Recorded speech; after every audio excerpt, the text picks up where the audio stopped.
You find yourself in Africa, land of unique wildlife, home to a great variety of cultures and languages, and, first and foremost, host to the world's largest hot desert, the Sahara. It's daytime, and you are thirsty for some water and shade. You've been walking for days, trying to find one of those precious-looking oases. You feel you're near, but the horizon just keeps stretching and stretching. Your mind is tired, and your body is feeling all the heat. It's like you've eaten a full plate of hot pepper and then some more, judging by how much you're sweating. And when I say hot, think 100 degrees Fahrenheit hot, on average. No wonder this is happening. After all, you find yourself in the world's biggest hot desert. Now I say hot desert since the biggest deserted landscapes are actually the cold ones, located in Antarctica and the Arctic. I see Antarctica's frozen desert is more or less the size of 1 million LAXs. Yep, the Los Angeles International Airport. The Arctic Desert is just a bit smaller than that. Now, in case you don't know, the Sahara Desert is located in northern Africa, stretching from the Atlantic Ocean all the way over to the Red Sea. It occupies an area large enough to place approximately 100,000 Disney World theme parks side by side. According to scientists, its boundaries are expanding. Deserts usually form in the subtropics because of what's called Hadley circulation. The air rises at the equator and descends into the subtropics. This circulation of air has a drying effect, which helps the formation of desert landscapes. Since the 1920s, the Sahara is considered to have expanded by over 10%. How is this happening? Well, let's start from the beginning. You probably know the Sahara Desert as one of the most inhospitable places on Earth today. Just FYI, for a place to be considered a desert, it has to receive less than 4 inches of rain per year. Due to the very small precipitation index, deserts are usually dry and arid places. There is little humidity in the air, and daytime temperatures can go as high as 130 degrees Fahrenheit. Usually, there isn't that much animal and plant life because of the lack of water. But in the Sahara's case, it wasn't always like that. It may be difficult to imagine northern Africa without the tons of sand it has today. But about 20,000 years ago, the Sahara was actually one big oasis. Recent discoveries show clear evidence of what the scientists now call the Green Sahara. In the mid-1800s, a German explorer crossing the Sahara encountered some paintings and engravings that nomad artists had left behind. What he saw in those paintings looked nothing like his actual surroundings. Instead of an arid landscape with only camels and desert vegetation, the rock paintings depicted jungle animals like giraffes and hippos. There were even images of livestock and grazing animals such as cattle and sheep, something that seems impossible for modern-day Sahara. Artists usually draw what they see around them, so this finding really intrigued the German explorer. The drawings were so detailed that the artists must have had close contact with those animals. You can find this rock art spread out in the northern part of the African continent, from western Sahara to Saudi Arabia. Geologists soon took a keen interest in this and found the first clues to what this could mean. They have been able to confirm that, in fact, northern Africa was once much wetter. They found evidence from nearby deep-sea sediment off the coast of Mauritania. Sampled cores of underwater sand and mud, known as Saharan dust flux, showed geologists that, indeed, a green Sahara was possible. The more dust is blowing off of the desert and into the bottom of the ocean, the drier the climate in the region. The sediment cores show that there was much less dust, only half as much, coming off northern Africa during the humid period. This period has to do with Earth's natural cycles. Normally, the Earth rotates at a tilt of 23.5 degrees, but this angle is not consistent and changes over time. Earth's tilt is responsible for the amount of sunlight each hemisphere receives. It affects several ecosystem functions on the planet. During the time of the Green Sahara, the Earth received between 4 and 8% more sunlight than it does today. So when the Earth tilted about 20,000 years ago, the northern hemisphere received more direct sunlight, which affected humidity levels in the region. As the northern hemisphere got warmer, this affected monsoon activity, more specifically the West African monsoon. Monsoons are wind systems that affect a region's rainfall index and humidity levels. As a part of the globe gets warmer, it allows for more air to rise. It combines with the wind to draw moisture up into the atmosphere. Little by little, northern Africa also became wetter. The increased moisture made the Sahara so wet that there were actual bodies of water in the region. As vegetation grew, the plants held onto moisture better than bare sand could. There is evidence of natural basins throughout the Sahara and lakes so big they would fit all of the U.S.'s Great Lakes inside of them. Archaeologists uncovered evidence of vibrant societies in what are now arid areas. It looks like ancient cultures were able to take full advantage of the African humid period. According to researchers, the human population peaked across the Sahara about 9,000 years ago. There are traces of fireplaces, hunting tools, fishhooks, and even mounds of fish bones. Records show that there have been over 230 green periods over the span of 8 million years. Solar radiation is always changing due to natural orbital cycles. That's why Earth will most certainly see another Green Sahara moment. It might be thousands of years from now, but it will happen. The same way the Sahara turns green, it turns yellow again. Let's put it like that. All it takes is a significant axial tilt and a few years of readjusting. However, another phenomenon is calling the attention of scientists now. Recent studies by the National Science Foundation from the University of Maryland show the Sahara has expanded 10% over the past 90 years. This phenomenon is called desertification, which literally means fertile land turning into desert land. The Sahara Desert is now advancing into the semi-arid region of Sahel. In 1950, this region was home to 31 million people. Today, its population is over 100 million people. This rapid population growth has largely contributed to the Sahara's expansion. Farmers that were once nomads began settling down. Land usage grew more intense, aiding in weakening the soil. The demand for food has caused an overcropping of the land, so even more of it is turning into the desert now. The study also shows that natural climate cycles can affect rainfall in the Sahara and the Sahel. Scientists affirm that all deserts fluctuate, not only the Sahara.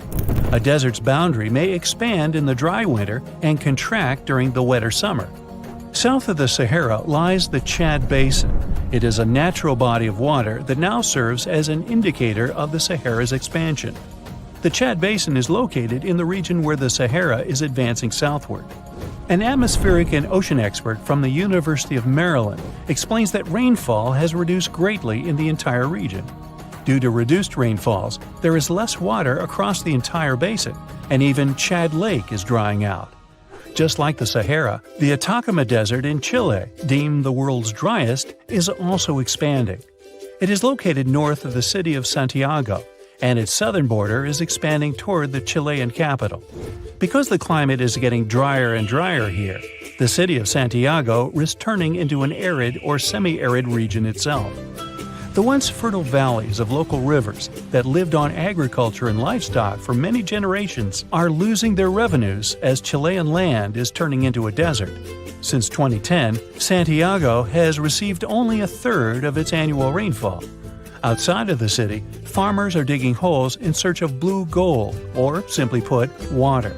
The situation here is very similar to that of Sahel. So tell me this, were you as surprised as I was to find out what has been happening in the Sahara region? Feel free to share in the comments below. We've all heard of the Sahara. Sure you have. It's the largest hot desert on the planet.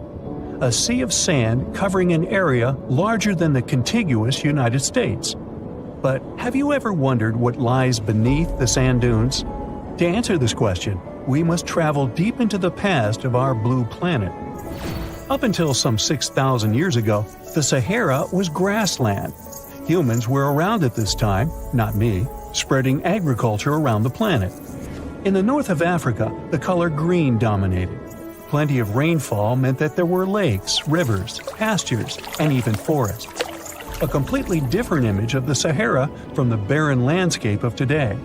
But then, the climate started to shift. The region became parched, and the vegetation started disappearing. The wind did the rest. It took away the fine sediment after there were no plant roots to hold the ground together. Give it a couple thousands of years, and you get a familiar image of the Sahara. Sand and rocks stretching as far as the eye can see. But when it comes to volume, only a quarter of the Sahara is actually sand. The yellow sands of the Sahara are just one part of the story. The desert has many other features, such as gravel plains, salt flats, and plateaus. Makes you think if we understand the word desert correctly. For people who study such terrains, geologists, there is only one condition for defining a desert: precipitation.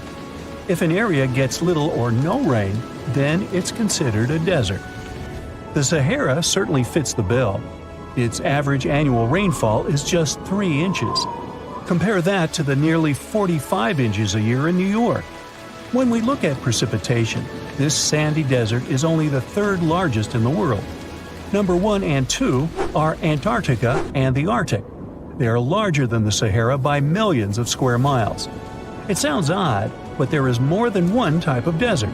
The first two are polar deserts, while the Sahara is a subtropical desert. But the difference in air temperature are staggering.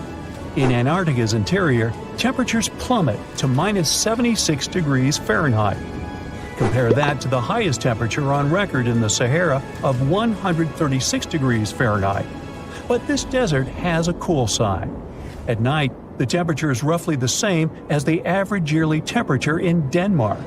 This hot and cold roller coaster makes it hard to choose the right outfit when venturing into the Sahara. And what about the sand? How deep is it actually? The depth varies between 70 and 140 feet. That's not too deep. If you put the Statue of Liberty in a tall dune, half of it would still stick out of the sand. Its vast amounts in the Sahara were created by aeolian processes. That's Greek for wind. Over time, it blows and shapes the surface of the earth. In dry areas with sparse vegetation, winds erode the ground much faster. That's what happened in North Africa. Under all that sand is the bedrock and cracked clay. If you started digging, you would find the same everywhere on the planet, with one important difference. There is some type of soil covering the bedrock. This is not the case in the Sahara. Because of the arid climate and a lack of vegetation, sand covers the ground below. Over the course of thousands of years, a lot of interesting finds ended up in the desert sand. For example, there are petrified tree trunks. These are essentially preserved prehistoric trees. They date back to the time when the region was lush green. In some places, the trees of this fossilized forest are at least 65 feet tall. The wood is so well preserved that you can still see the texture and knots. There are even fossilized pine cones. In 1992, scientists found glass fragments in eastern Sahara. These canary yellow glass shards were scattered across hundreds of miles. They didn't belong to an ancient civilization, although ancient Egyptians used them to make jewelry. In fact, the breastplate of King Tut had a beautiful scarab beetle centerpiece made from this desert glass. For a long time, scientists were puzzled about the true origins of these fragments. They finally concluded that the glass was around 29 million years old. It is an impact tape. If that sounds like it has something to do with the word impact, you are correct. These rocks are formed when a meteorite hits the surface of the Earth. This generates a lot of heat. Scientists estimate that the temperature needed to melt this mineral was close to 3,000 degrees Fahrenheit. Apart from the regular fine-grained sand, we also have melted sand in the Sahara. But the desert conceals other unlikely artifacts. Shark teeth are a common find in Morocco, which sits in the western part of the Sahara. What are the fossilized teeth of these marine predators doing in the middle of the desert? This part of the world looked entirely different millions of years ago. There was a sea cutting right through what is now a desert. The Trans-Saharan Seaway ran the length of present-day Algeria and Mali. It was around 165 feet deep. That was enough for all sorts of aquatic animals to inhabit it. Large catfish, sea snakes, and of course sharks lived in the area. British archaeologists even unearthed a turtle shell in Mali in the 1980s. For centuries, there was even an entire city hidden under the desert. Timgad was a Roman outpost constructed by the Emperor Trajan around the year 100 in the current era. For various reasons, its residents abandoned it around the year 700. The sands of the Sahara soon engulfed the city. It had remained hidden for nearly 1,000 years. Then, in the 1700s, a Scottish explorer started digging out the city. His team first uncovered a sandstone triumphal arch 40 feet high, similar to the ones we can see in Rome and Paris today. An amphitheater soon popped out of the sand, and it was followed by well-preserved statues of Roman emperors. The Scotsman's find was so impressive that no one believed him at first. It took 2 more centuries for archaeologists to fully excavate the city during the 1950s. The site covers a surface as large as 10 polo fields. The ruins reveal the full mastery of Roman city planning. All the streets meet at a right angle in what is known as an orthogonal grid. You can find the same layout in modern cities such as New York. Historians estimate that during its heyday, 10,000 people called Timgad home. Different nationalities lived here, from Romans to people of African descent. Today, more than 2.5 million people live in and around the Sahara. They are spread across 11 countries in total, and their living space is growing. The desert is 10% larger than it was just a century ago. This process doesn't involve sand pouring out of the Sahara. The ecosystems on the edges of the desert simply change over time. The wind blows the soil away and vegetation dwindles, the perfect conditions for the formation of a desert landscape. These changes are happening in the Sahel, a region south of the Sahara Desert. That's why the African countries have recently come together for a project called the Great Green Wall.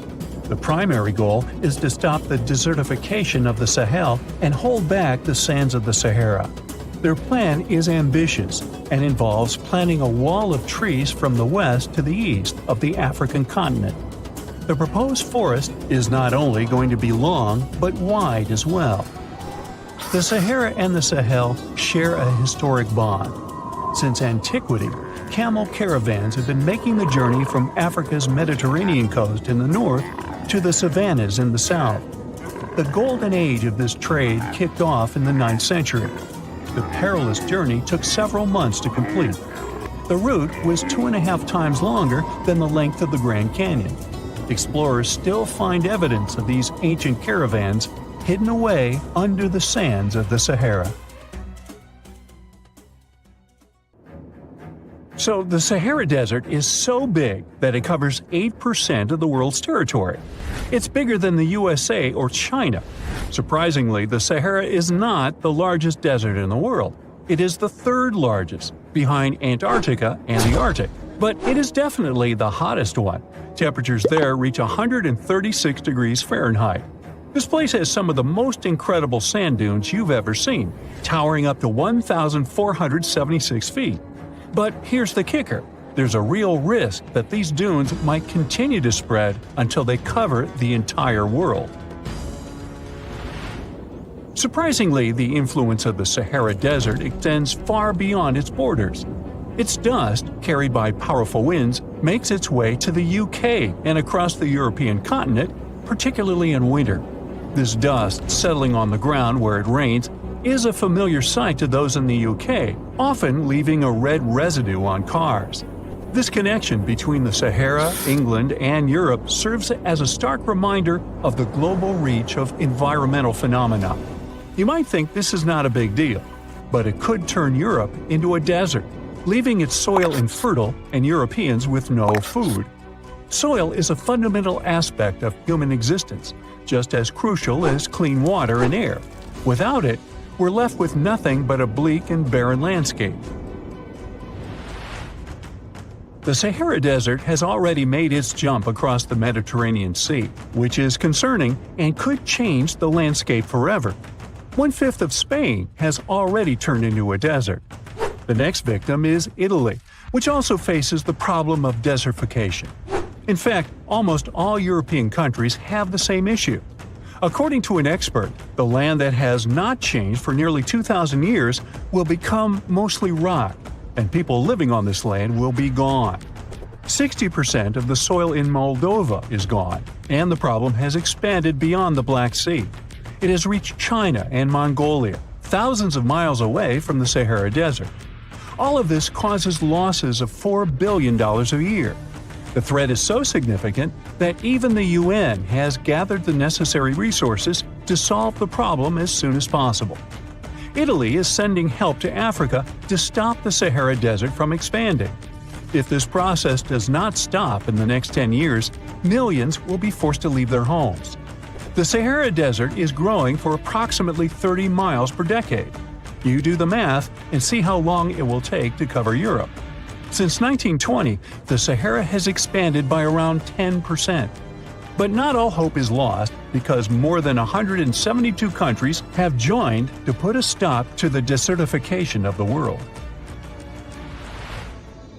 The World Food Program is a project that aims to help bring back green land that was once present in the Sahara. When they told people who called the Sahara home what they were about to do, the latter basically laughed in their faces and said it was impossible. But when you have a specific goal in mind, the impossible becomes possible. If we traveled back around 5,000 years into the past, we would see a beautiful forest with lush green trees and grass. Africa's climate has been changing for 21,000 years, from fantastic greenery to uninhabitable deserts. This has to do with Earth's rotation and the monsoons that bring water to this dry continent. But with the help of scientists and some clever tricks, we can bring the greenery back and stop the Sahara in its tracks. The Senegal River serves as a border between the Sahara Desert, Senegal City, and Mauritania. When you look at this area from space, you'll see how the desert is expanding to Senegal because the vegetation along the riverbank is almost non-existent. Forests can serve as a barrier, stopping the sand from getting blown away and the desert from expanding. An effort to create a great green wall is being made, and how they do it is actually quite impressive. Nothing has been growing in the currently restored area for more than 40 years, making locals find other places to call home. People were thrilled when they saw that the land could be restored. They're very committed and learn to work with the soil and grow food. At the same moment, more than 30,000 hectares have been restored and transformed into lush greenery. The Sahel region is the starting point of desertification, and it is crucial to establish a green wall in that area first. To make this wall is not rocket science, since it only takes a few simple steps. The ground there is baked by the sun and as hard as a block of concrete. If you've ever poured water on concrete, you know that it just flows away. It doesn't stay in one place. So they had to create water-retaining half-moons that would hold the water and make it available to plants. When you learn about how these half-moons work, you might say, how did they not think of that sooner? Actually, this technique is ancient, and it was once implemented in Sahel, but it was lost over time.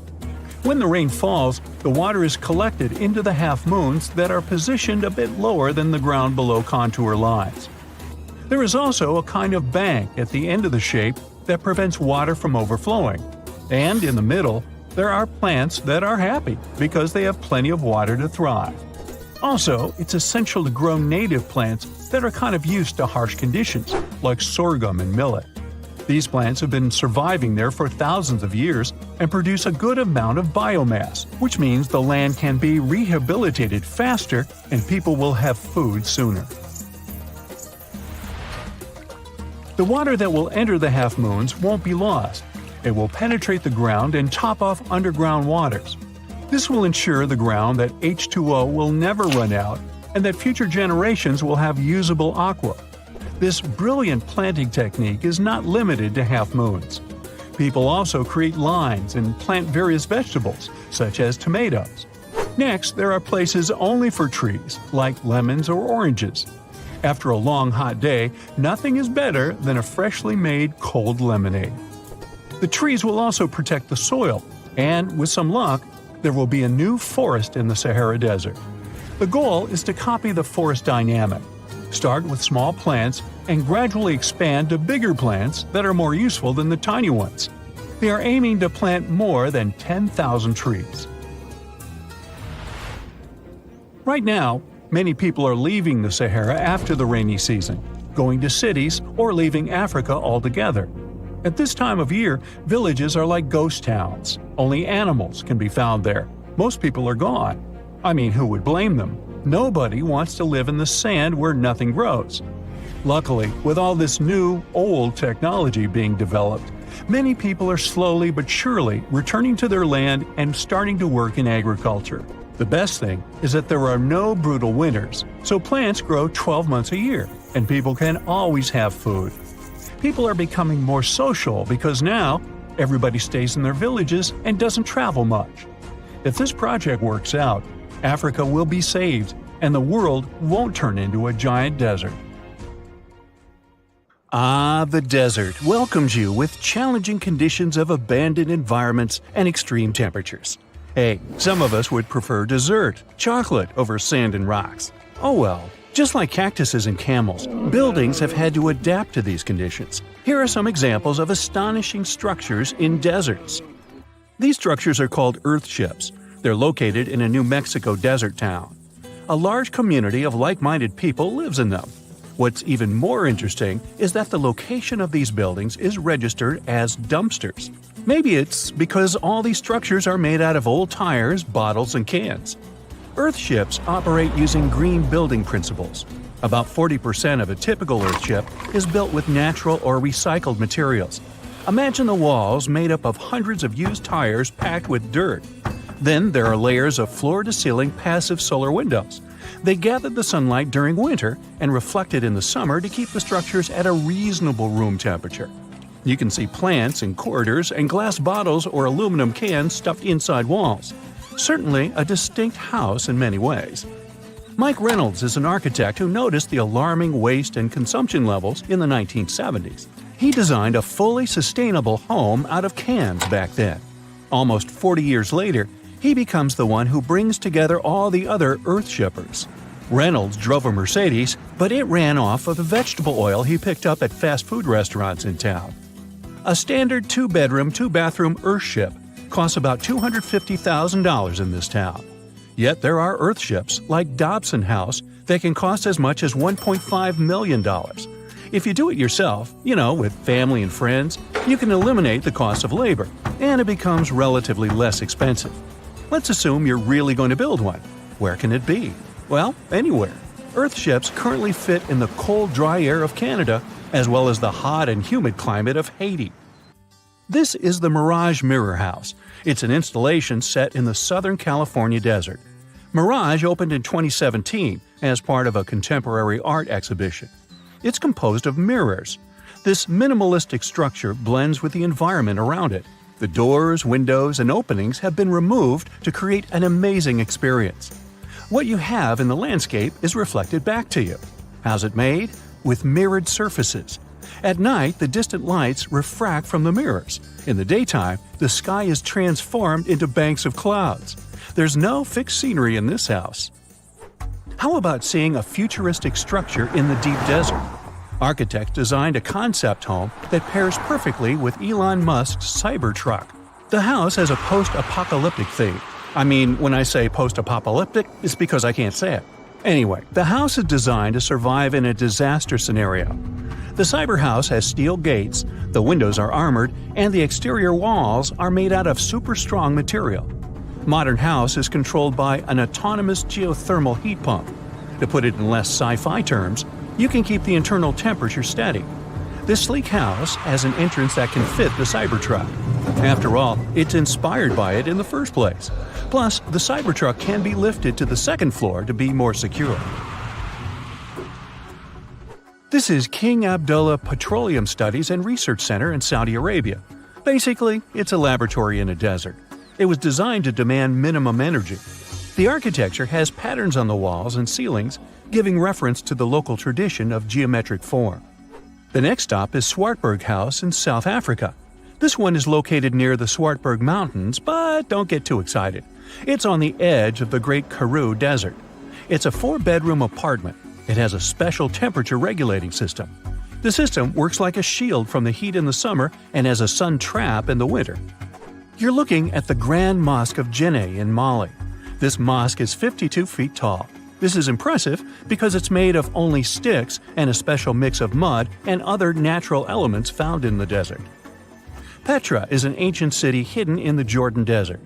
The structures are carved directly into red, white, and pink-colored sandstone cliff faces. It's located among the canyons and mountains near the desert. The place was a trade center many years ago. You might already see pictures of the impressive facade of the treasury. This structure still holds many mysteries in it. For starters, scientists can't explain how the Nabateans managed to create such a structure thousands of years ago. Did you know that there's another mysterious place in the middle of the desert that has a similar structure to Petra? Median Saleh was like a second capital of the Nabatean kingdom. Yet another secret they left for us to decipher. It has over 100 decorated tombs and more than 1,000 non-monumental graves. Plus, inscriptions and cave drawings are also here, again surrounded by sandstone. This wooden shack was a post office once. The structure is in the Tengger Desert of Mongolia.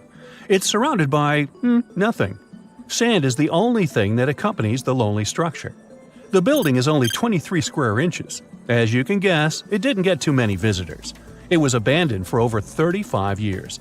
Its fate changed one day when a woman discovered the building. Mrs. Yang and her friend came up with an idea. They were going to reach businesses and people who wanted to send letters and postcards from the world's loneliest post office without actually visiting the place. It worked. The post office rarely gets visitors in place, but it's busy online.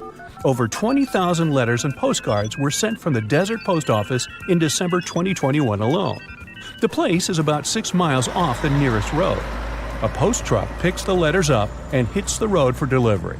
Eventually, they are shipped all over the world.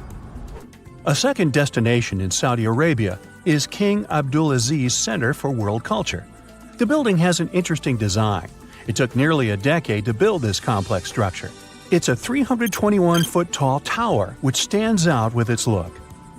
Stone Matters Pavilion is a stone structure in Palestine. The structure spans a surface area of 93 square inches. It has been built entirely out of 300 interlocking stones that mutually support each other. The concave roofs, and yes, they look like giant bowls, are designed that way to collect rainwater. The structure is in Iran.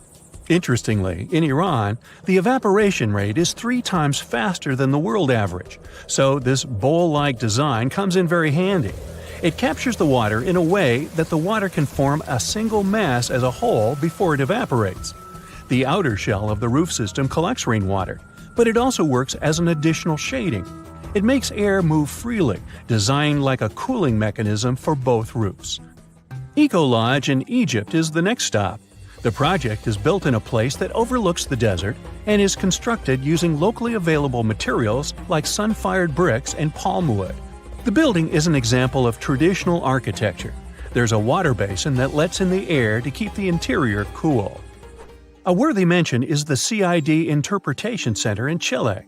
Chile's Atacama Desert is among the top tourist destinations in the country. To help the tourists, architects designed a visitors center as part of the infrastructure for the wind farm. Here, the cold winter months don't freeze people because the large windows make the most of solar heating. What's even more interesting is that the building is designed to go completely dark at night. Imagine you somehow bumped into the building by accident. Black Desert House is a building respecting the stars. At night, this house goes completely dark. It dissolves into the night, so the stars can appear more prominent. Now, any mysterious desert buildings you know that aren't on this list? Let us know in the comments. Endless hot deserts seem lifeless at first glance. But among these sands, you can meet dangerous and sometimes creepy creatures. Some of them can only cause health problems, but some can stay in your memory forever. Let's get to know them, starting with dangerous ones and finishing with real nightmares. So, you're walking through a desert and see a big teddy bear with open hands. You understand that it's probably a mirage, but still, you come closer. You were right. It's not a plush toy, but a giant cactus. There's something strange about it. Thanks to some strange fluff, the branches resemble the arms of a teddy bear. However, this is not fluff, but thousands of thin needles. and they are the reason you shouldn't come closer.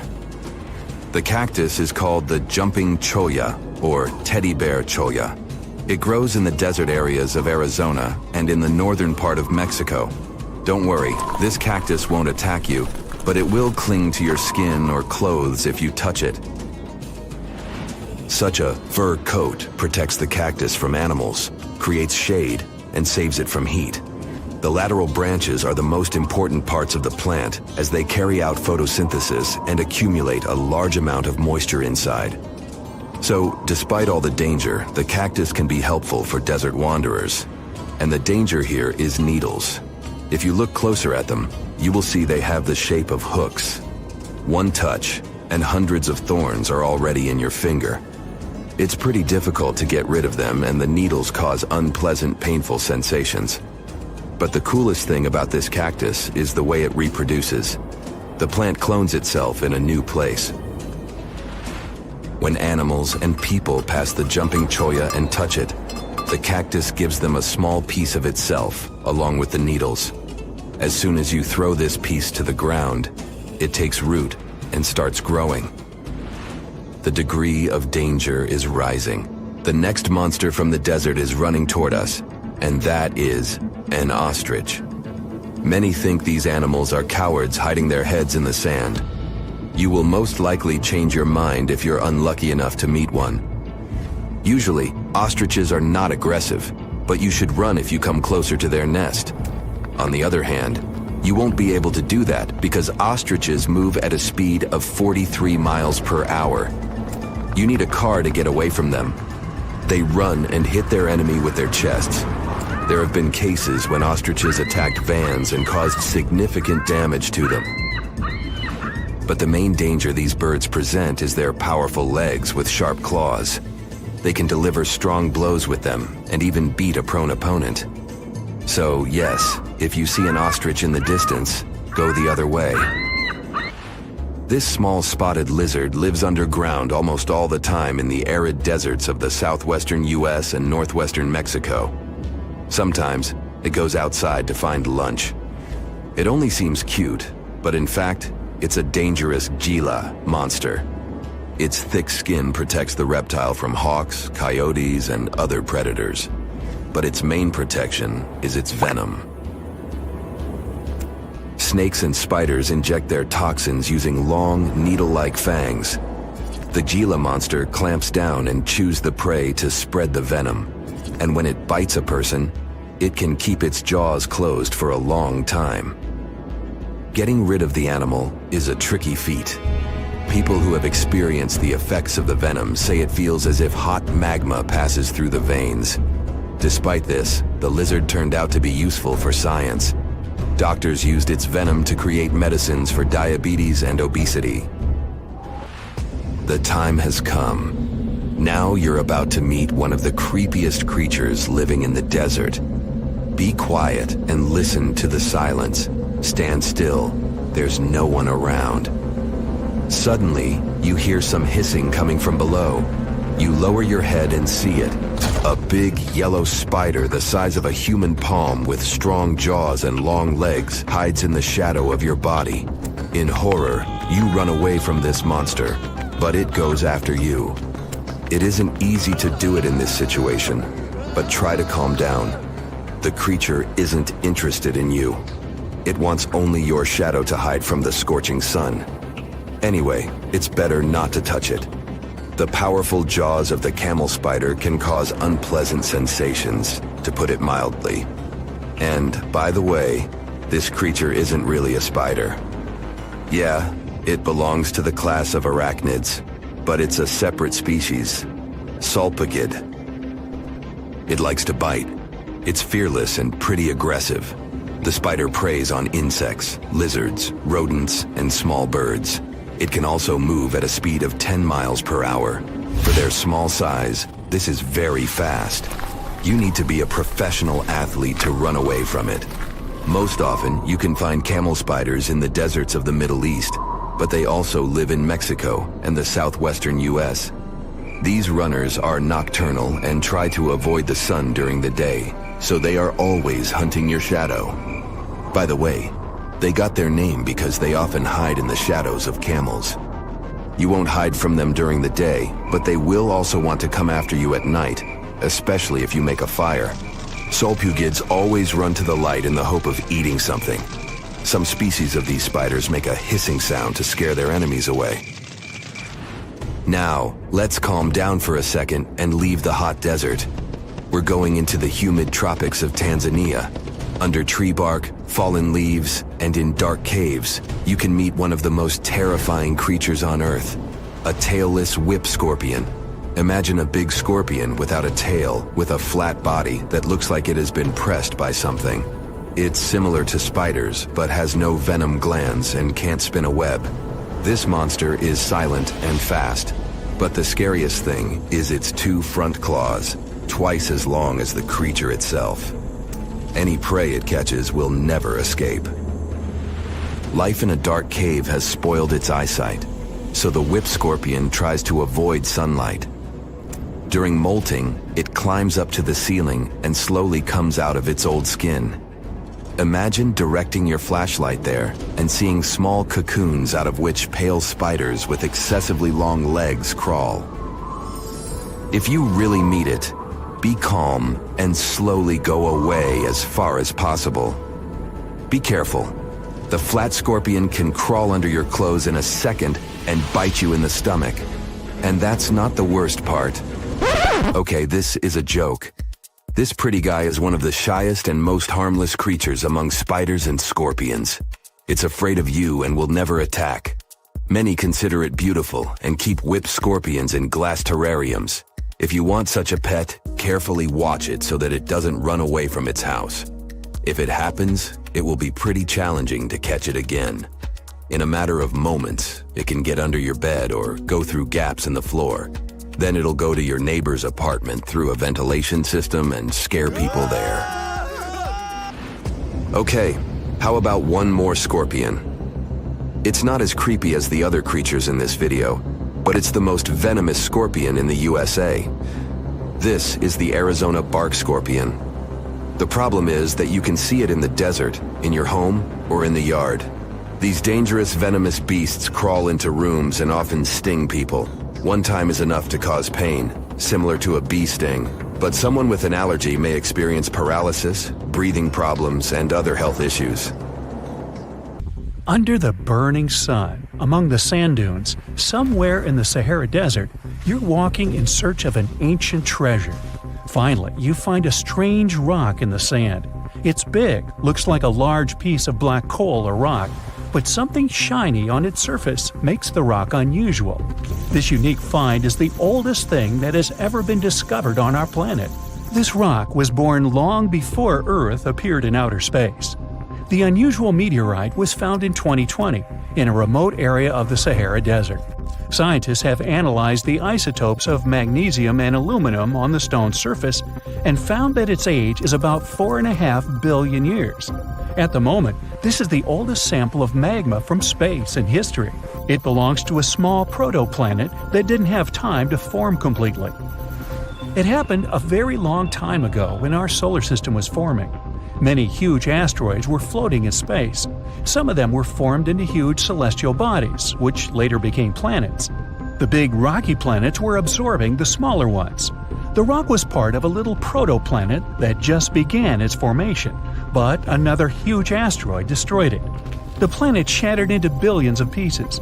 Some of them became part of other planets. Some flew outside the solar system, and one piece that had been wandering in space until our Earth was formed. After that, it hit the planet's atmosphere and fell into the territory now known as the Sahara Desert. The rock was discovered in 2020, but the erosion of extraterrestrial rocks shows that it could have fallen much earlier. This ancient thing weighing around 70 pounds has several pieces of different meteorites inside. In simple words, it's a volcanic rock consisting of lava. It has cooled, solidified, and crystallized. That's why you notice the glitter. Scientists hope that further study of the rock will help to learn more about our solar system foundation. The biggest asteroid discovered in the U.S. is the Willamette. Its size is 84 square feet, and its weight is more than 15 tons. This is half the weight of a bus. Several people can fit on the surface of this outer space object. But the coolest thing is that it's not a rock like most meteorites that were found. Willamette is made of nickel and iron. This massive piece of metal was discovered in 1906. Now, the huge rock is kept at the American Museum of Natural History. The largest meteorite ever found is Hoba. It's located in Namibia, and people have never changed its position because it's too heavy. The weight of Hoba is 60 tons. It's heavier than a tank. The next space-related event occurred on February 28 in southwest England. On this day, a huge flash lit up the sky. Then there was a loud crash. Several residents opened the doors of their houses and noticed a black sooty spot on the lawn. They immediately guessed what had happened and reported the discovery to the British Meteorite Observation Network. If you ever find a meteorite, report it to some geological research or space center as soon as possible. The longer a space rock lies on the ground, the faster it loses its value. Rain, dust, snow, wind, scorching sun, all these factors damage the surface of the meteorite. It makes it difficult to study the celestial object. The meteorite found in England looks like coal, but it's way softer and more fragile. It most likely used to contain frozen water. The rock is part of a huge asteroid that plowed through outer space when our solar system hadn't fully formed yet. They found a unique combination of minerals inside the rock. It can help scientists learn more about the origins of the solar system and life on Earth. Now we're heading to Germany, to the small town of Nördlingen. A huge ancient meteorite's hidden here. It's very difficult to notice it unless you know the secret of this town. You're walking along the cozy little streets and looking at the buildings with beautiful architecture. You spend the whole day there and don't find anything that reminds you of a meteorite. To solve the mystery, you need to get out of town. So you climb a high hill and see that the city is located inside a pit. For a long time, locals were sure the house was located in the crater of an extinct volcano. If you look at the houses from a certain angle, you may notice an unusual shining coming from them. In the middle of the 20th century, a group of geologists came here and immediately declared that the crater doesn't look like a volcanic one. The town was built on a huge crater left by a meteorite. The huge celestial body fell here about 15 million years ago. It was so hot that the carbon bubbles inside instantly turned into small diamonds. When people were building this city, they didn't know they were using expensive stones, since the diamonds were hardly visible. The locals never attached importance to the fact that the city walls shine unusually in the sun. Now they believe this place was built from diamonds that had fallen from the sky. Our next stop is in the UK again. This time the rocks are of an earthly origin. The famous Stonehenge. People place circles of rocks here in a certain order. Everyone knows about this archaeological monument, but no one knows the reason for its creation for certain. Another construction built out of mysterious rocks was discovered just 2 miles away. It's called Superhenge. It's bigger, heavier, and takes up more space. Each plate here is 15 feet, which is about the height of 2 floors. Once, the stone stood vertically and formed a huge semicircle. But someone pushed the stones over about 4,500 years ago. It was a college prank. No, not really. That's why they couldn't be detected for a long time. Scientists still can't solve the mystery of Superhenge, but they believe the standing vertical stones were part of some huge monument. Some other amazing rocks are located in the south of Costa Rica. There are big ones, the size of a human, and there are smaller ones, the size of bowling balls. And they all have a perfectly round shape. These giant rocky spheres were created by people. It must have taken years of polishing using stone tools to get the perfect round shape. These balls are incredibly heavy, but can easily roll like a basketball. All the rocks are of a different age. Some of them were created about 2,500 years ago. Most of them are made of molten volcanic magma.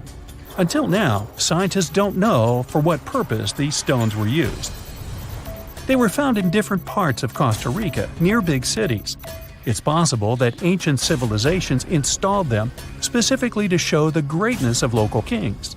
Also, many experts believe the rocks were used as a tool for studying astronomy. The people who knew their purpose of the rocks had disappeared, and the history of the stones was lost along with them. Let's finish our journey with the coolest archaeological find. You're walking through the desert of Peru and climbing a low hill. You look down and notice the surface of the hill is covered with strange lines. You walk far away and see a huge cat on the hill. Such a drawing is called a geoglyph.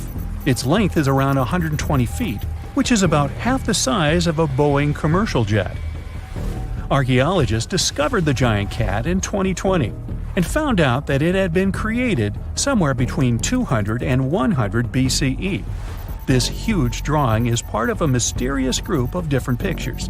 In addition to the cat, there are other animals, plants, and fantastic figures. All of them were found in the desert of Peru. The kitten was found by chance. Archaeologists didn't see it at first because natural erosion on the hillside had almost erased the silhouette. You plan to spend your summer vacation in Africa. The final destination is the Sahara Desert. It's located in northern Africa, stretching from the Atlantic Ocean to the Red Sea. You're excited to ride camels and learn about the region's rich cultures. You hop on an extensively long flight, and finally, you are here. You find yourself in the world's biggest hot desert. Can you believe it's 3 million square miles? You're ready for your first adventure after drinking liters of ice-cold water. The guide gives you a choice. You can spend 2 weeks visiting a collection of oases, or you can help them solve an ongoing local mystery. Deep into the desert, near this Algerian town, lies a mystery begging to be solved. A collection of huge, spotted circles in the sand.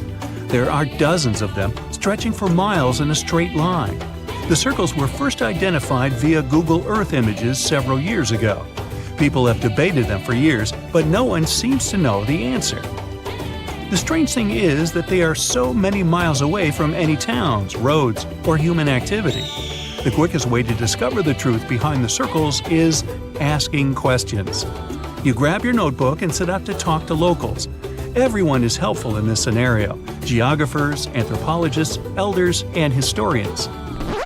The first person you talk to is a map expert. You need to understand if those circles were authentic or a satellite glitch. You end up interviewing the people who take Google Earth satellite pictures. The circles are really there. They appear in multiple pictures from many years.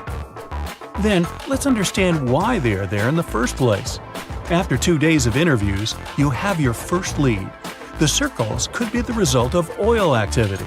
Experts explained why this would make sense. Algeria is a rich area for natural resources, so this would be a sensible guess. Usually, to find out if there is anything worth extracting, companies would undertake seismic surveys. Seismic surveys are a way of analyzing the Earth's surface by sending shock waves into the ground. Depending on how these waves bounce back, you'll know what is located there. A special vehicle could have marked the soil that way. So, did we unravel the mystery? Not quite so. As you know, the Sahara Desert is one of the driest areas on the planet. The average high temperatures in summer are over 104 degrees Fahrenheit. To survive there, people need to find ways of accessing water. So, these circles could be a kind of ruin or leftovers from ancient water wells. Again, I'd say this is a sensible guess. Ready for some fact-checking? Some anthropologists agree that these circles could be ancient fogueras. Foguera is the name of a 2,500-year-old style of irrigation system, usually found in northern Africa. It is also known as a qanat in other places in northern Africa. Locals would dig a deep well at an elevated point, deep enough to tap into underground water. They would then dig parallel shafts at regular distances. Then they would dig an underground channel that connected the city to the well. Solely with the help of gravity, water would run from the well to the city. This traditional technology provided water for crops, livestock, and humans. Now, let's say these wells made human-made oases possible. Even the closest municipality name was an indication that this could be true.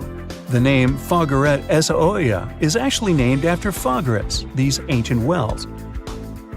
Now, this lead was proving to be very accurate. You decide to travel over there to see for yourself. You take a local bus, sit back, and enjoy the ride. The landscape in northern Algeria is filled with ancient-looking towns.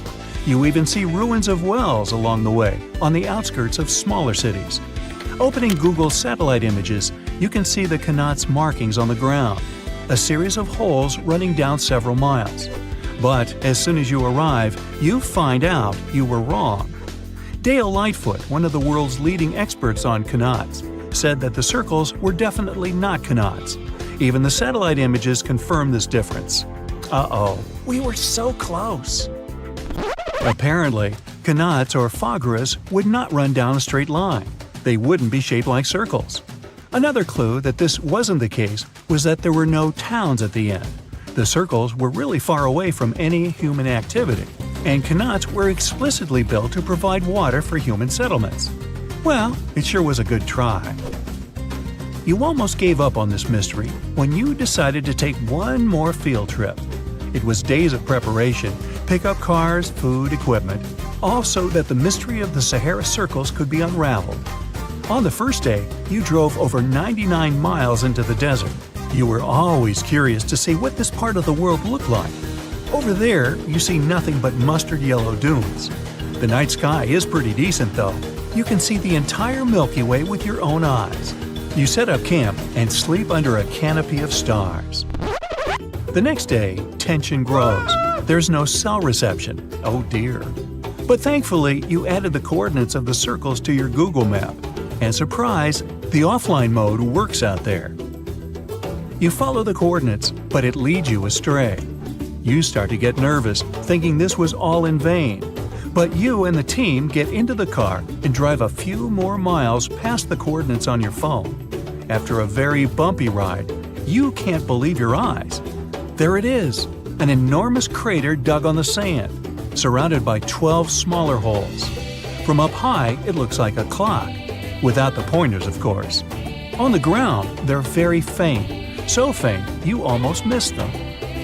Searching the area, you notice all the holes had something similar: metal wires, thin wires that you can pull from the ground. They're buried deep, so you start digging. An object starts to reveal itself. Uh-oh, it looks like old dynamite. This certainly surprises you. Better stop digging to avoid any accidents. At the end of the survey, you feel satisfied, but still curious. What could all this dynamite mean? And who put it there? What comes next is the turning point of your adventure. Walking back to the car, you see something shining on the ground. You approach the item with curiosity. It's round and rusty and looks like a sardine can. What's that doing here? Could this give you more clues about the circle's mystery? Just in case, you pick it up and put it in the car. Back in the city, the puzzle pieces start to reveal the story behind the Sahara Circles. You bring photos and the sardine can and show them to local experts. They analyze your material and give you an intriguing verdict. As it turns out, guess number 1 was the closest one to the truth. So, what happened to the first guess? Why do we need to keep digging deeper? Well, because it was only half right. The Sahara Circles are not a historical footprint of seismic surveying. Back when the circles were made, this technology didn't even exist. But they sure are related to oil exploration. The dynamite-filled holes were an old method for oil searching. The circles are the leftovers of surveyors looking for resources underground. And the sardine cans? Well, they were left by the workers who held explosion works. You gotta eat, right? According to the model of the can, this happened more or less around the 1950s and 1960s. So these circles aren't even that ancient. More like modern ones, if you ask me. Well. Hope you are glad you tagged along and helped unravel this mystery. See you in the next mystery-solving adventure. Mirror check. You've got your beige parka on, your chisel is packed, and your overnight plane ride to Saudi Arabia is booked. You know what this means, right? Unfortunately, you weren't cast in the remake of Dune. It just means that you're ready to go explore the world's largest desert areas in the hopes of uncovering prehistoric secrets about our ancestors. Let's get one thing straight. If you ever thought that deserts were empty spaces, think again. They might be filled with sand as far as the eye can see, but they also hold a lot of history, You know, because before humans settled down in cities and towns, we were nomadic people, and we traveled all around the globe looking for food, water, and shelter. So we had to come up with some interesting stuff to survive. Like this thing that was found in the desert of Saudi Arabia. Do you have any idea what this could have been? Over many years, scientists have discussed the origins and use of huge structures such as these ones. It seems our Neolithic ancestors were way smarter than we gave them credit for. They didn't spend all their hours around the fire carving weapons out of stone. No, they were also practicing their architectural skills. These huge stone structures are called desert kites, because if you look at them from a distance, well, they sort of look like kites. Archaeologists have arrived at the consensus that these kites were used to lure animals in. This way, it would make it easier for our ancestors to guarantee their week's food. But that's not all. Take a look at these monolithic structures right here. They show us that our ancestors probably drew on rocks, the blueprint of what they were going to build on the ground. Just like modern-day architects, desert kites could be miles long, so they drew out a plan before actually building them. The most surprising feature of all is that these kites were built even before things such as Stonehenge. We're talking around 7,000 to 9,000 years ago. Over the last decade, scientists have been able to identify over 6,000 desert kites spread across the Middle East and West and Central Asia. If you don't think this huge, try building something this large without the help of any drones. It looks like a pretty difficult feat to me. And apparently, Saudi Arabia's desert is filled with more amazing things.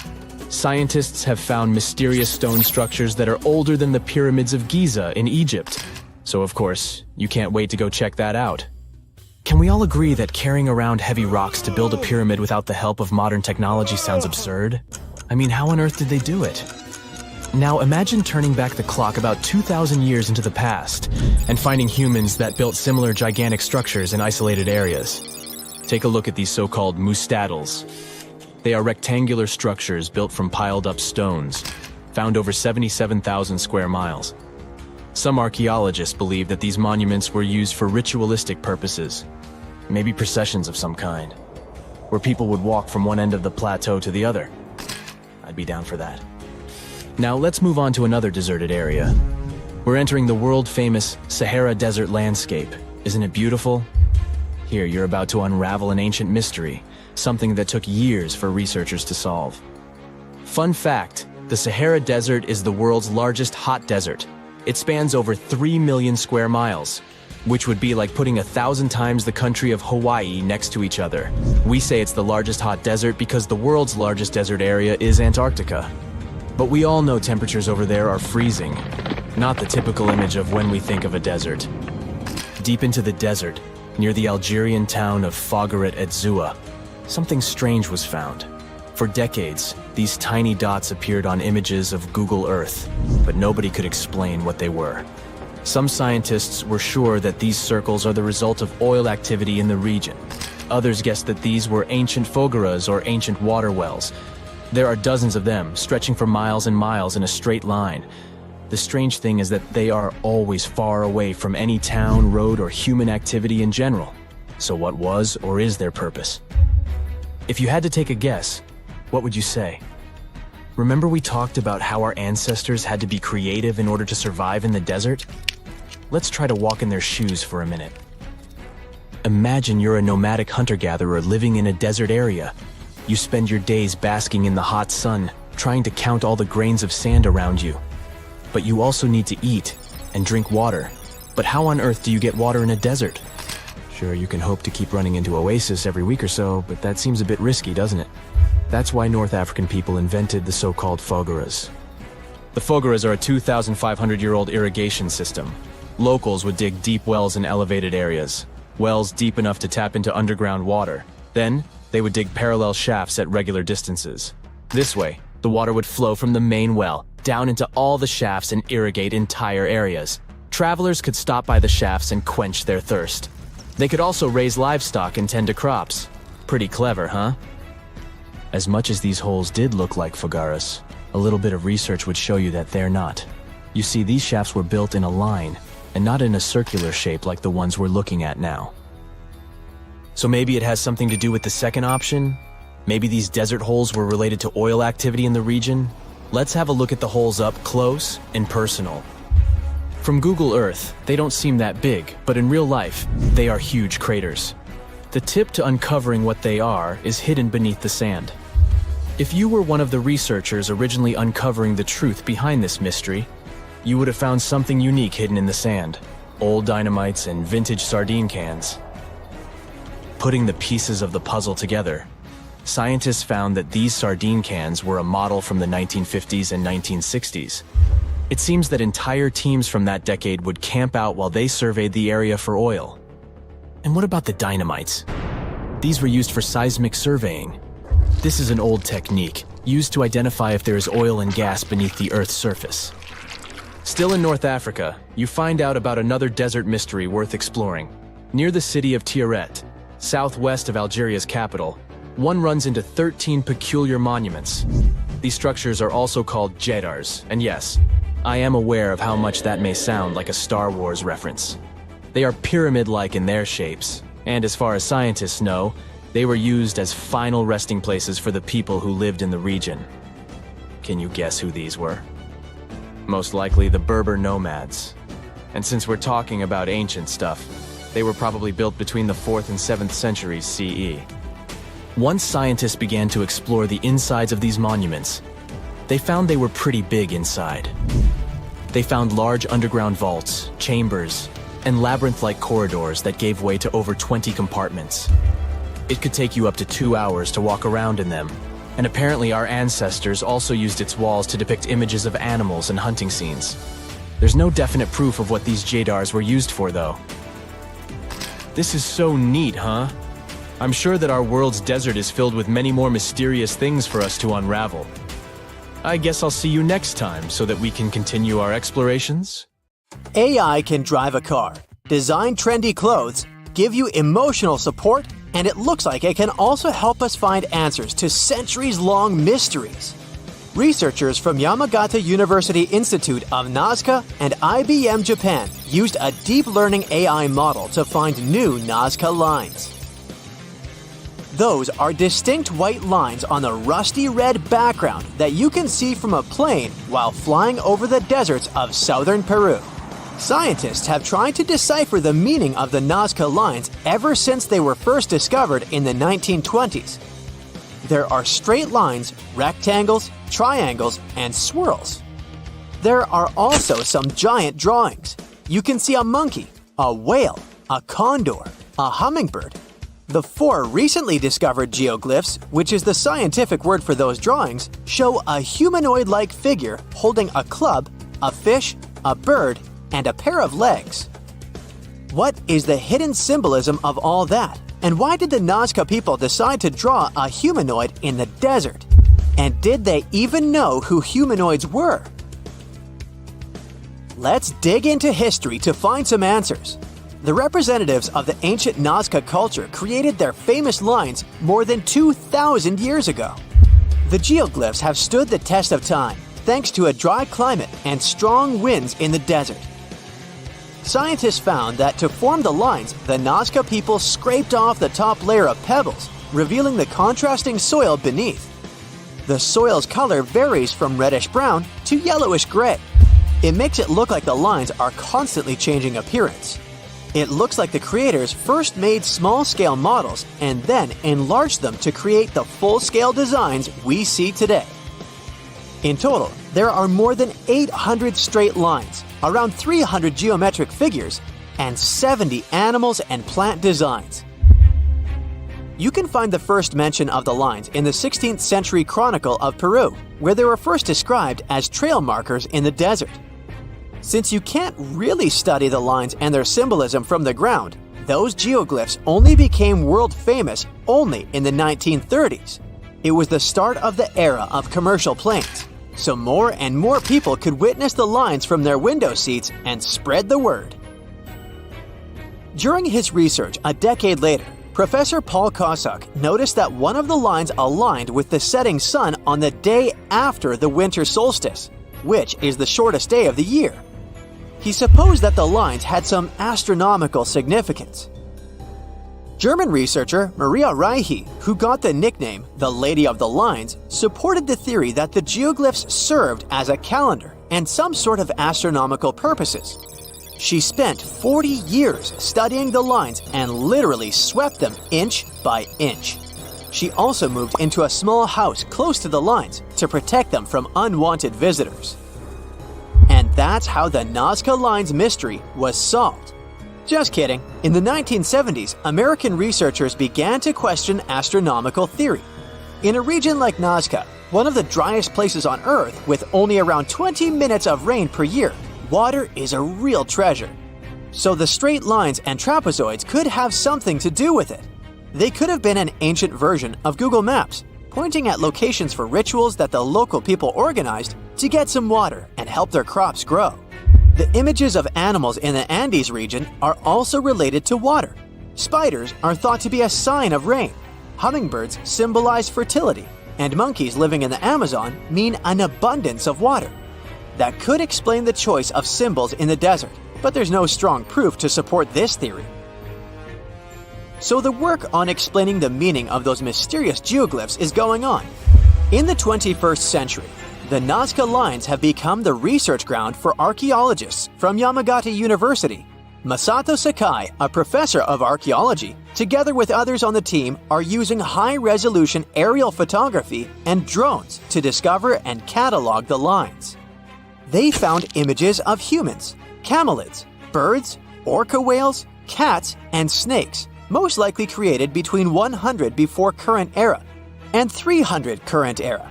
Some of the images are around 10 to 20 feet long, and that's why they were pretty tricky to notice. The largest geoglyphs are 1,200 feet across, which is about the height of the Empire State Building. The researchers believe the Nazca Lines were a form of communication in the desert for their creators. The linear ones pointed the direction from valley to valley. The ones drawn on slopes seem to have been drawn along ancient pathways between settlements. Professor Sakai explains that discovering new lines is tricky. Some of them are so poorly preserved that it's hard to spot them in aerial photos. There are also irrigation systems and roads all across the Nazca region, and it complicates the task. And that's where AI comes in handy. The team showed it pictures of previously explored Nazca Lines so it could learn what to look for. Then, AI went through tons of footage taken from planes and satellites and also laser data from previous surveys to identify the lines scientists hadn't found before. The system works 21 times faster than humans, and it made some curious discoveries. Scientists then traveled to the locations it chose to verify the findings. In 2019, AI helped to discover a humanoid-shaped character with a rectangular head who is holding a stick and wearing a headdress. It became a real puzzle for the scientists trying to understand the creature's role in ancient society. The little guy is neighbors with another famous geoglyph. It's a hermit, which is a subgroup of hummingbirds that lives in the forested regions of northern and eastern Peru. The largest of the recently found geoglyphs is a pair of legs. It's more than 250 feet across, about 4/5 as tall as Big Ben. Could be an homage to some ancient supermodel. The fish and the bird are around 4 times smaller. Why they are where they are is still a mystery. Listing new geoglyphs isn't the only way AI is helping scientists. It's doing a lot of good for astronomy. It analyzes vast amounts of astronomical data and uses its algorithms to identify patterns, classify celestial objects, and even predict new events. For example, AI models have been developed to detect and categorize galaxies, search for exoplanets, and identify rare cosmic phenomena. It also helped analyze data obtained by the Kepler mission to discover new Earth-sized planets circling other stars. AI is also transforming the field of chemistry. Machine learning algorithms can predict chemical reactions, discover new compounds, and optimize chemical processes. All of this helps scientists save a lot of time and resources in the labs. If you've ever written a thesis, you know that analyzing vast chunks of information can take forever. Now imagine you need to analyze the archives of the British Library's national newspaper. It's piles and piles of history. So, researchers are teaming up with the curators to develop special software that can analyze the vast amounts of data extracted from these collections. Computational linguists and historians will be able to delve deep into the past and get some insights into changes in society and culture. They'll focus on key periods and track how advancements in technology shaped various aspects of society. AI even helps in the conservation of seals. It's really expensive and challenging to monitor certain species of those cutie pies living in the sea ice zone. Using high-resolution satellites, researchers can now identify the seals in photos, which already helps. But manually counting seals across huge areas of ice is like putting together a jigsaw puzzle of a blue sky consisting of 1 million pieces. It takes a lot of patience, and different analysts come up with different results. Machine learning algorithms can be trained to recognize and distinguish seals in satellite imagery and count them automatically. Researchers can then use this accurate data to monitor seal populations over time and study their behavior and habitat more effectively. Let me take you to a place that seems to be out of this world. Life inside this cave has been isolated from the outside world for about 5.5 million years, and it does show. See for yourself. Due to such a long isolation, the conditions inside the Mobile Cave are like nowhere else on our planet. A unique ecosystem is flourishing there, even though there is a severe lack of sunlight inside the cave, and the air is toxic. The cave, located a few miles west of the Black Sea in Romania, was first discovered in 1986. Nowadays, you can only visit it if you have special permission.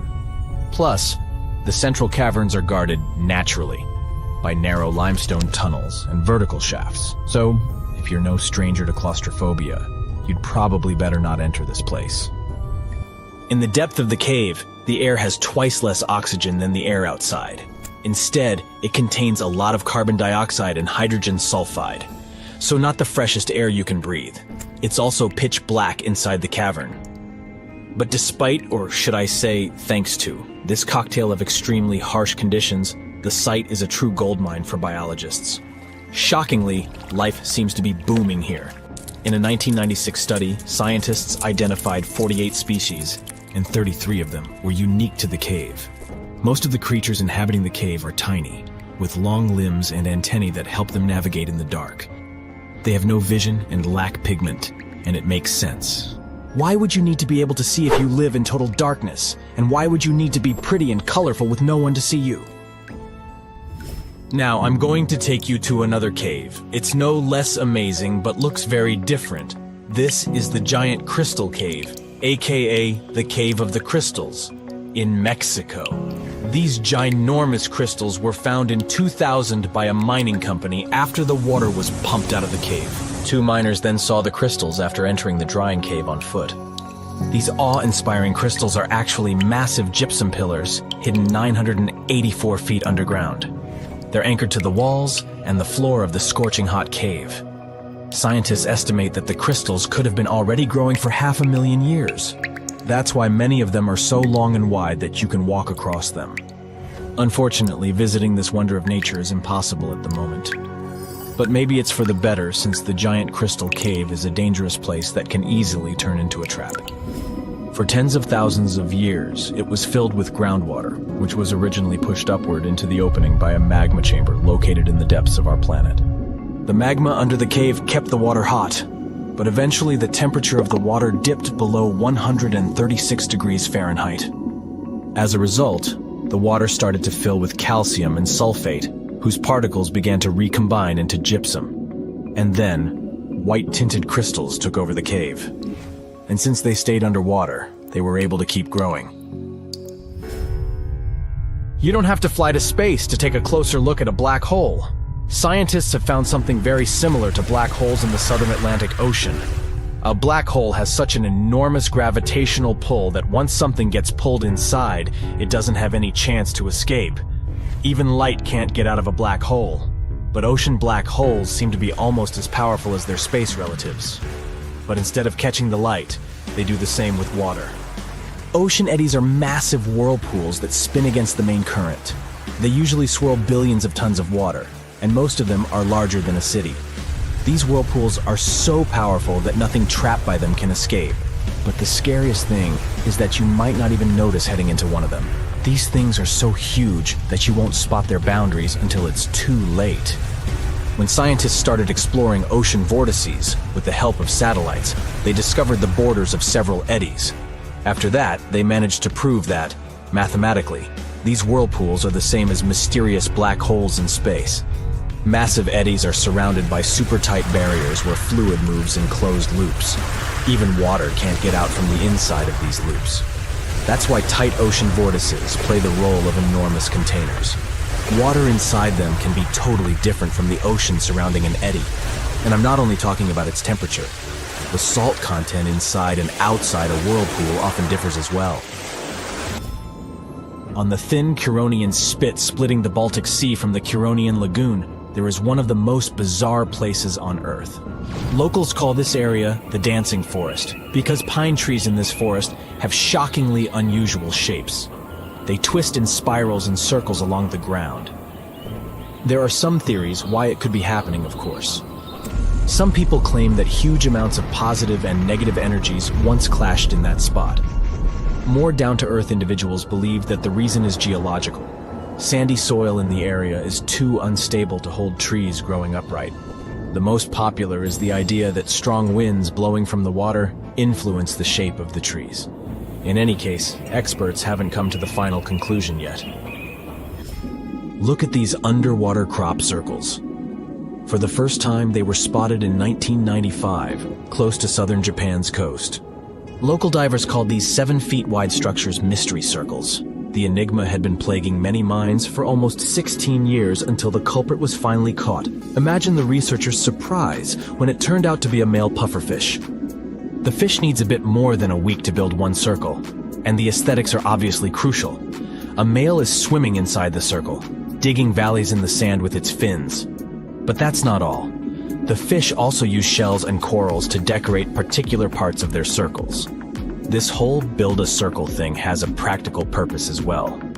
The way a male fish swims pushes the sand toward the center of the circle and creates a mound which later serves as a nest. The next mystery on our list is in the Caribbean. Just off the coast of Belize, there's a giant sinkhole. That's the Great Blue Hole. It's about 1,000 feet across and more than 400 feet deep. Once, a long time ago, this hole was a cave. But then rising waters filled it, making it collapse in on itself. The deeper you'll descend into the Great Hole's crystalline waters, the darker it will become. You'll see tons of stalactite-filled caves there, but entering them is extremely dangerous, unless you want to get hopelessly lost. Once you reach a depth of 50 feet, you'll notice that the water is shimmering. That's the invisible line dividing the sinkhole's salty top from the freshwater abyss. You might want to turn back right now. Who knows what you might come across in the murky depths. There was an old Amazonian legend that told about the river that was so hot that it boiled. And it was believed to be just a legend until Peruvian geoscientist Andres Russo questioned if the river could be real. All experts denied such a possibility. After all, hot rivers do exist, but only in the areas where there are volcanoes. As for the part of the country mentioned in the legend, there are no volcanoes in that region. But Andres Russo was too dedicated to give up. And in 2011, he finally located the river from the legends. The water in it was indeed steaming hot. Its temperature was 186 degrees Fahrenheit, not boiling, but pretty close to this point. But what shocked the researcher the most was the size of the river. One could think that the almost boiling water was the result of the activity of an underwater hot spring. But thermal pools are always small, while the river is 20 feet deep and flows for almost 4 miles. This is the only river of its kind on our planet. A comfortable abode with a gorgeous view of the Mediterranean Sea will serve as a perfect rain shelter. Well, this is what a real estate advertisement might have looked like for Neanderthals 100,000 years ago. Welcome to the weird and wonderful caves you could live in, or not. Of course, back then, neither real estate and advertising had been invented yet. Never mind the fact that Neanderthals couldn't build houses and often lived in caves. Yet, one of those caves looks an awful lot like a residential building. It's situated inside a high limestone cape called the Rock of Gibraltar. If the Neanderthals had had an economy, the caves inside this rock would have cost a bundle. Navigators discovered it in 1907. They just spotted a big hole inside the fortified rock. For many years, scientists have studied this place and found some traces of Neanderthals. They discovered ancient tools in the cave and bones of old animals. But the coolest thing was, they found 4 caves inside the rock. It was like a residential complex. Neanderthals lived alongside neighbors and helped each other hunt and fish. They created feather decorations and painted abstract drawings on the walls. Imagine our ancient predecessors hanging out in these caves 100,000 years ago. And now, scientists hang out there and study the primeval past of Neanderthals in detail. At the end of 2021, archaeologists uncovered a gap inside one of the caves leading to an unknown tunnel. They crawled through this hole and opened a new space under the cave roof. This place has been closed off from the outside world for over 40,000 years. And it seems it was one of the most prestigious apartments in the entire mountain complex. It has high ceilings with ancient stalactites. The ruined stone curtains divided the apartment into several rooms. Scientists also found the remains of ancient animals and scratches on the walls. It seems that Neanderthals had never lived here, but they used to visit this place. Archaeologists found the shell of a sea snail called dog whelk. One of the Neanderthals brought it here for some reason, but the primary owners of this place were hyenas. These caves show that Neanderthals were closer to humans than to monkeys. They had a way of life and even some customs. There's still a lot of work ahead, and scientists hope to find new rooms inside this rock. Meanwhile, in 2003, archaeologists discovered another early dwelling on the Isle of Flores in Indonesia. Among the green jungle, they found a cave with ancient tools. At first, everyone thought the human ancestors lived here, but then scientists discovered an unusual skeleton of an adult. A thorough analysis showed the skeleton belonged to a 30-year-old woman, 3.5 feet tall, just above the waist of an average adult. The woman's weight was equal to the weight of an adult shepherd. The skeleton didn't belong to Neanderthals or Australopithecines. It was a new unknown species, which scientists called Homo floresiensis, or simply the Hobbit. Also, there were remains of unusual ancient animals in the cave. It was an elephant the size of a cow, some large storks, and giant rats. Archaeologists have found out that hobbits were not the owners of this place. The main inhabitants were the rats the size of a cat. Maybe they were fighting the hobbits. Some analysis shows that Homo floresiensis wasn't our direct ancestor. They were in a separate branch of evolution. The hobbit skeleton looks more like that of a monkey than of modern humans. In 2009, in the dense jungle of Vietnam, archaeologists discovered Son Don, the largest cave in the world. If you go inside the cave and shout, you'll hear your echo a long time. In some places, the height of this cave reaches half the height of the Empire State Building, and the total area is larger than one central block of New York. Son Don is one of the 3 caves in the Vietnamese jungle. Many intricate mazes connect these caves. Inside, you can find unique plants and trees that live separately from the outside world. It's a real underground jungle. In some places, you can find collapsed ceilings that let the sunlight in. Besides unusual trees and plants, ancient stalactites hang there. Some limestone deposits are more than 450 million years old. They were here even before dinosaurs appeared. There are also many rivers in the cave. Rainwater coming down from holes in the ceiling has formed them. Fast streams resemble slides in a water park. They lead to unknown underground labyrinths. Scientists have studied only a small part of all these caves. The next unusual cave is in New Zealand. Hundreds of thousands of fireflies live inside. Each of them glows with a blue light. Together, they light up the cave. It may seem to you that you're on another planet, but you can't stay there for a long time. Special air measuring devices are everywhere. Scientists monitor the level of carbon dioxide necessary for the normal existence of fireflies. These insects are sensitive to the environment. If there are many people in the cave, or they stay there too long, the park staff will ask them to leave the place. It's like you're literally stealing oxygen from the fireflies. We've seen some pretty amazing caves so far, but how about a scary one? We're going to the desert of Yemen's Al Mara province. What we're looking for is not a cave, it's just a black hole in the ground, right in the middle of the desert. It's big, the size of a basketball court. It's not its size that could scare you, but what's inside. Scientists are still not sure what it is. From the depths of this black abyss, a disgusting smell of rotten eggs constantly comes out, and sometimes you can hear some strange, frightening sounds. The blackness of the giant hole in Yemen absorbs all the sun's rays, so you won't see what's there even with a powerful flashlight. People flew over this place by helicopter. They filmed using drones and the most powerful lenses, but they didn't catch anything except darkness. It looks like a big ink spot in the middle of golden sand. The locals are afraid to approach this place. They believe the cave leads to another dimension where evil creatures live. At the moment, the giant hole in Yemen is one of the most poorly studied and mysterious phenomenon of nature. How did it appear? How old is it? Where does it lead? Scientists are trying to find the answers to these questions. There are theories that the hole appeared because of construction work. Geologists drilled the soil nearby in search of minerals. It could have caused fluctuations in the Earth's crust and collapsed the surface. But no one can prove this theory, yet. And now, imagine a place where sunlight has not penetrated for more than 5 million years. There's little oxygen, and it's cold and damp. Still, life is born in this place, not only microbes and bacteria, but also something bigger.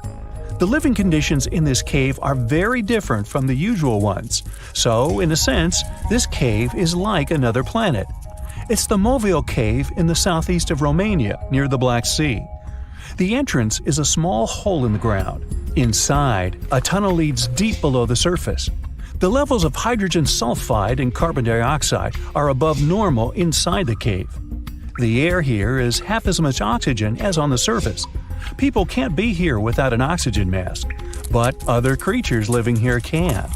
The cave is home to 48 species of living organisms. 33 of them are unknown. Here you can meet some unusual insects, white snails and white spiders, millipedes with huge whiskers, transparent shrimp, and unique species of leeches. They all live here thanks to the little bacteria autotrophs. They absorb carbon dioxide and release food particles. Bacteria feed on it. Other larger organisms feed on these bacteria, and some bigger organisms eat those little ones. In the end, everyone gets food. In this cave, evolution has created a biological system separate from the rest of the world. You're flying over the Sahara Desert in a small, light aircraft when you spot something truly weird. It seems to belong to a very different part of the world, the ocean. But what ocean can be huge enough for this monstrous sea star to dwell there? You descend and realize that it's not a sea star. It's a towering dune with a pretty unique shape, and it's not alone.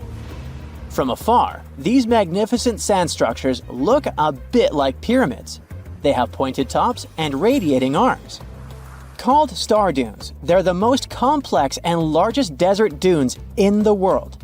They're the tallest of their kind, but that's not the coolest thing about them. Researchers have found similar formations on Mars and even on one of Saturn's moons, Titan. Star dunes aren't super rare, but they're especially widespread in southeastern Morocco, near the border with Algeria. That's where you're flying at the moment, and the breathtaking dune you're marveling at is Lela Lalia, probably the most famous of them all, a giant 330 feet tall. Scientists believe that it formed in less than 1,000 years. How about doing some research to find out more about these unusual formations? There, I see a great spot for landing. Star dunes got their name because of their multi-armed shapes. They form in areas where winds change direction throughout the year. But even though you can find them in different places on our planet, there is just one confirmed star dune in the rock record, the collective record of Earth's development reflected in preserved rocks. The star dune in question is in Scotland, and it's ancient, from about 250 million years ago. That's all we know about super old star dunes. Probably because we don't know what to look for to identify one. Another problem: Star dunes often form in remote locations, which makes them extremely difficult to study. Imagine reaching the nearest settlement, then somehow traveling who knows how many miles to the dune itself, and then slogging up several hundred feet of shifting sand. I'll pass. But you can go since you've already landed, and the dune is right here in front of you. Currently, you're in a dune field called Erg Shabi. Lucky for you, this area has long become a popular tourist stop. Look, in the distance, there are hotels and even a good road. Scientists who examined Leilalalia before you used ground-penetrating radar to find out more about the sand formation. This equipment can detect the tiniest differences in sand grain sizes and water content under the surface of the dune. That's how you can create a picture of its interior layers. Look out! Phew, it was a close call. See this trench? The researchers dug such trenches to take samples of long-buried sands and then examined them. It's a pretty cool process. The thing is, while buried deep inside, the quartz in the sand accumulates radiation coming from natural sources within our planet. We can compare the grains of quartz to minuscule rechargeable batteries. They can store the energy they get from radiation. When researchers bring them to the laboratory, they can make the grains release that energy, which comes out in the form of light. Scientists can measure the brightness and say when the sand enjoyed sunlight for the last time. Now, when those experts who dug the trenches looked inside Leilalalia, they were shocked. The enormous formation turned out to be very young, for a dune, of course. You'd expect a dune that is several hundred feet tall to be pretty old, like thousands or tens of thousands of years. But that wasn't the case. Well, at least not entirely. The upper part of the dune has turned 900 just recently.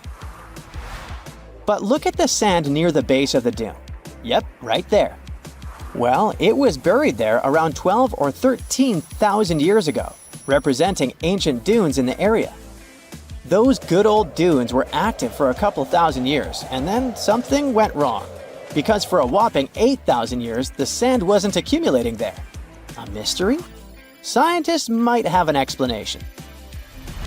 You see, the first part of this quiet period occurred during the time when the climate became warm and wet. Yep, even in the Sahara. It happened about 11,700 years ago. It was the end of the last ice age and the beginning of a new era, the Holocene. And guess what? The Sahara went green. It started blooming like your local botanic garden. Plants started popping up all over the place, stabilizing the sand. If you had visited the Sahara during that period, you wouldn't have recognized this place. But you would have likely come across humans wandering marshy landscapes and hunting for food. Researchers have found pottery fragments and stone tools on one side of Leilalalia. That's true. As sand dunes form and then shift throughout their lives, they swallow and protect ancient remnants of life. Just dig well enough and you might find something that will provide you with a window into the past. It can be ancient fossils, anything from fossilized shells and corals to prehistoric plants. Those can offer precious insights into the history of our planet and the living beings once inhabiting certain regions. Now, it might come as a shock, but in the Sahara Desert, scientists have uncovered well-preserved marine reptiles and fossilized fish within the layers of those ancient sand dunes. They are the remains from the time when the Sahara was covered with a sea millions of years ago. Anyway, it's time to leave that ancient paradise if you want to survive. 4,000 years ago, the wet period came to an end, and the Sahara dried out again. Interestingly, our dune didn't begin building up right away. For some time, sand probably blew through but didn't accumulate. Or the dune could have started growing in a different location. And it's a valid theory since scientists have discovered recently that Leilalalia shifts around 1.6 feet every year. It also accumulates about 6,400 tons of sand every year. Now, if you've been inspired by your dune trip and are now eager to explore more of them, I've got some unpleasant news for you. Unfortunately, although there might be star dunes locked in sandstones around the globe, they're super tricky to detect. The problem is, dunes are huge. but they lack a single distinguishing feature. So you'd really need large exposed beds of rock if you want to get a wide enough view to identify a star dune. On the bright side, there surely are places where it might be possible to do such research, but you should be ready to know that it might be just a set of various features that look like other dunes. But if you combine them, you'll say, it's likely to be a star dune. Comment below if you'd like to go on a trip in search of a star dune. Meanwhile, we'll continue our journey. You decide to have some rest and start climbing down the side of the dune. That's when you begin hearing it. Terrible, haunting sounds. Are there ghosts nearby? Worry not, you're safe. You might have heard of a phenomenon called singing sands.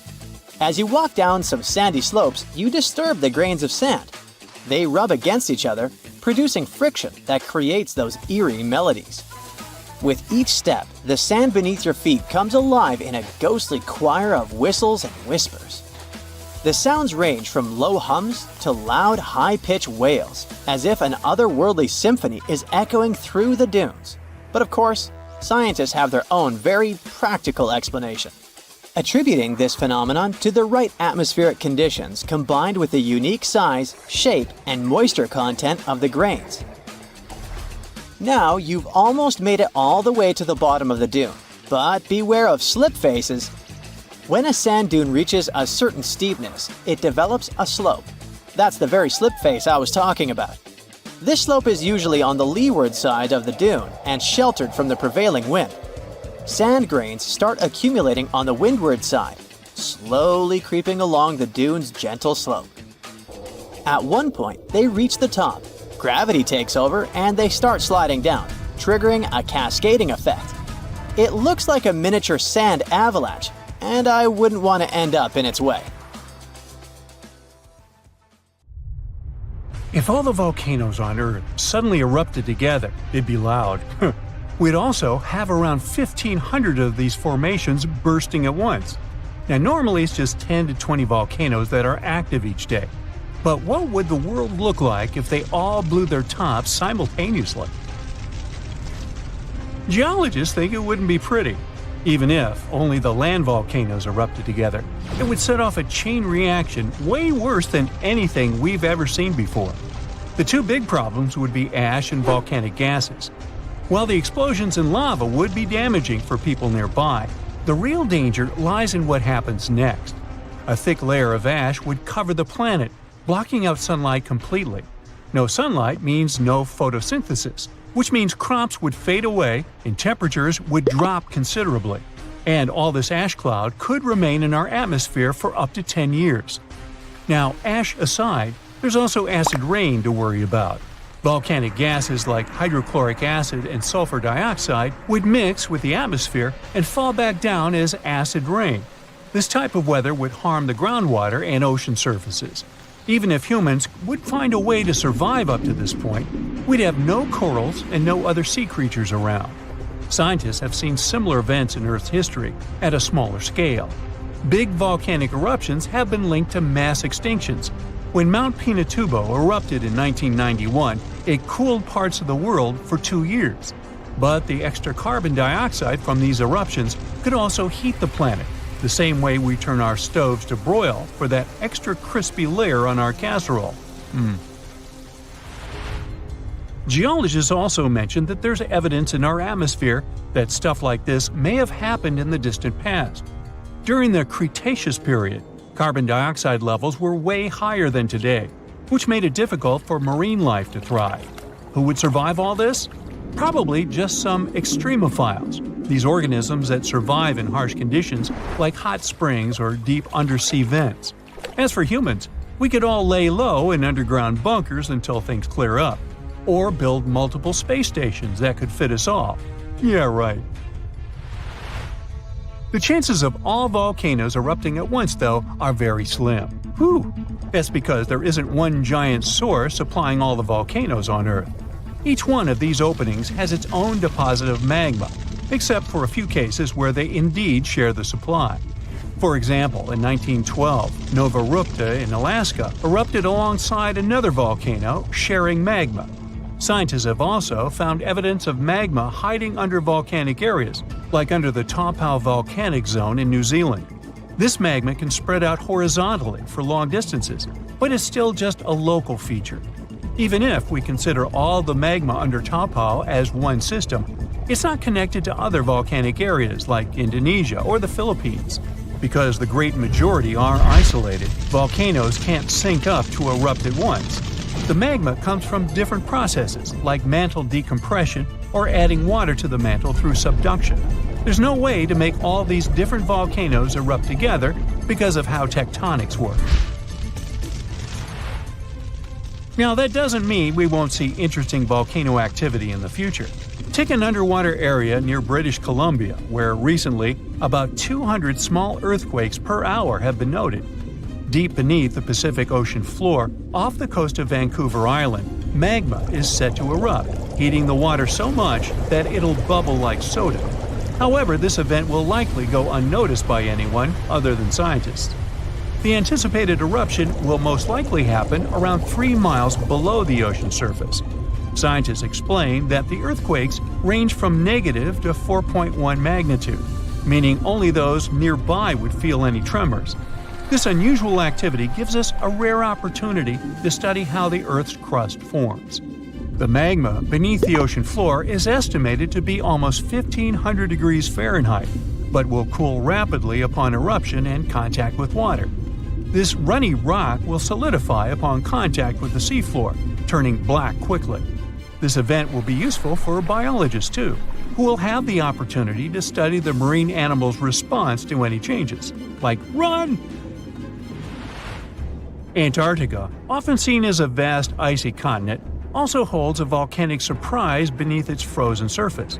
Researchers have identified over 130 under the western ice sheet alone, making it the largest volcanic region on Earth. Most of these volcanoes, about 90, were only recently discovered in 2017. But could any of these Antarctic volcanoes actually erupt? Well, it depends on which volcano we're talking about. While these formations are relatively young in geologic terms, it's hard for scientists to tell if they're still active or not.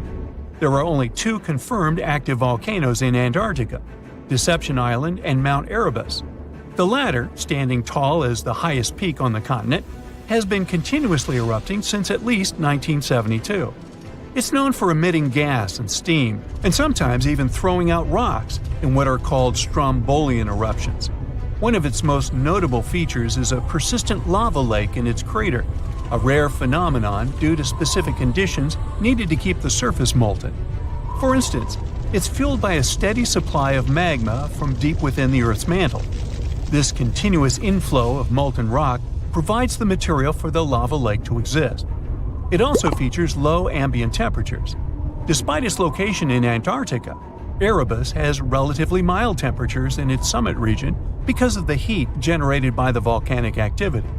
This allows the lava lake to remain liquid rather than freezing over. Deception Island, another active volcano, last erupted in the 70s. While it's currently not showing signs of imminent eruption, it's being monitored closely for any concerning activity. Apart from these 2 being confirmed to be active, Antarctica is dotted with fumaroles, openings in the Earth's crust that release gases and vapors. Sometimes these fumaroles can create icy towers reaching heights of 10 feet. What we should focus on is maybe supervolcanoes. They're this type that has the potential to produce the most massive and destructive eruptions. Unlike the typical one, which has a single vent, supervolcanoes have a vast magma chamber beneath the surface, spanning tens or even hundreds of miles in diameter. Their eruptions can have catastrophic effects on the surrounding area and even impact global climate patterns because of the amounts of ash and gases they spill out into the atmosphere. One famous supervolcano is the Yellowstone one, which some say is gearing up for another eruption. It has the capacity to unleash a colossal eruption, spewing over 240 cubic miles of material. As much as we'd like to predict its behavior, volcanoes don't stick to a calendar. On the contrary, eruptions simply happen when there's enough magma beneath the surface. There also needs to be enough pressure for the magma to travel upwards. As far as we can measure, These conditions are not currently met at Yellowstone. Sure, many volcanoes operate on a cyclical pattern, but that doesn't mean Yellowstone is overdue. In fact, Yellowstone has had just 3 major eruptions over the past 2.1 million years.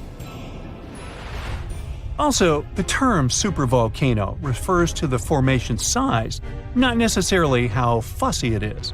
Yellowstone's monitoring is extensive, tracking seismicity, ground deformation, thermal emissions, gas, water chemistry, and surface changes.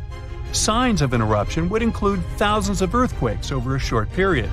We'd also see deformation on the ground and weird gas emissions ahead of time. Stable as it might look like for now, the consequences of it having a major eruption could look ugly. Ash dispersion could blanket a 500-mile radius, potentially disrupting Midwest agriculture and clogging waterways. Ash and gas emissions into the stratosphere could induce global climatic effects, making our planet colder for several years. And yes, we've seen some research that it shows there's more liquid molten rock under the Yellowstone volcano than scientists believe. But that doesn't translate to imminent danger. Whoa! Earth's surface is shaking. Long cracks split the ground open. Lava rivers are rapidly flowing down the slopes. Deafening noise is filling the air. Rocks and other debris are flying high up. Clouds of volcanic gas and ash cover the sky. Now, this is not a plot of a blockbuster disaster movie.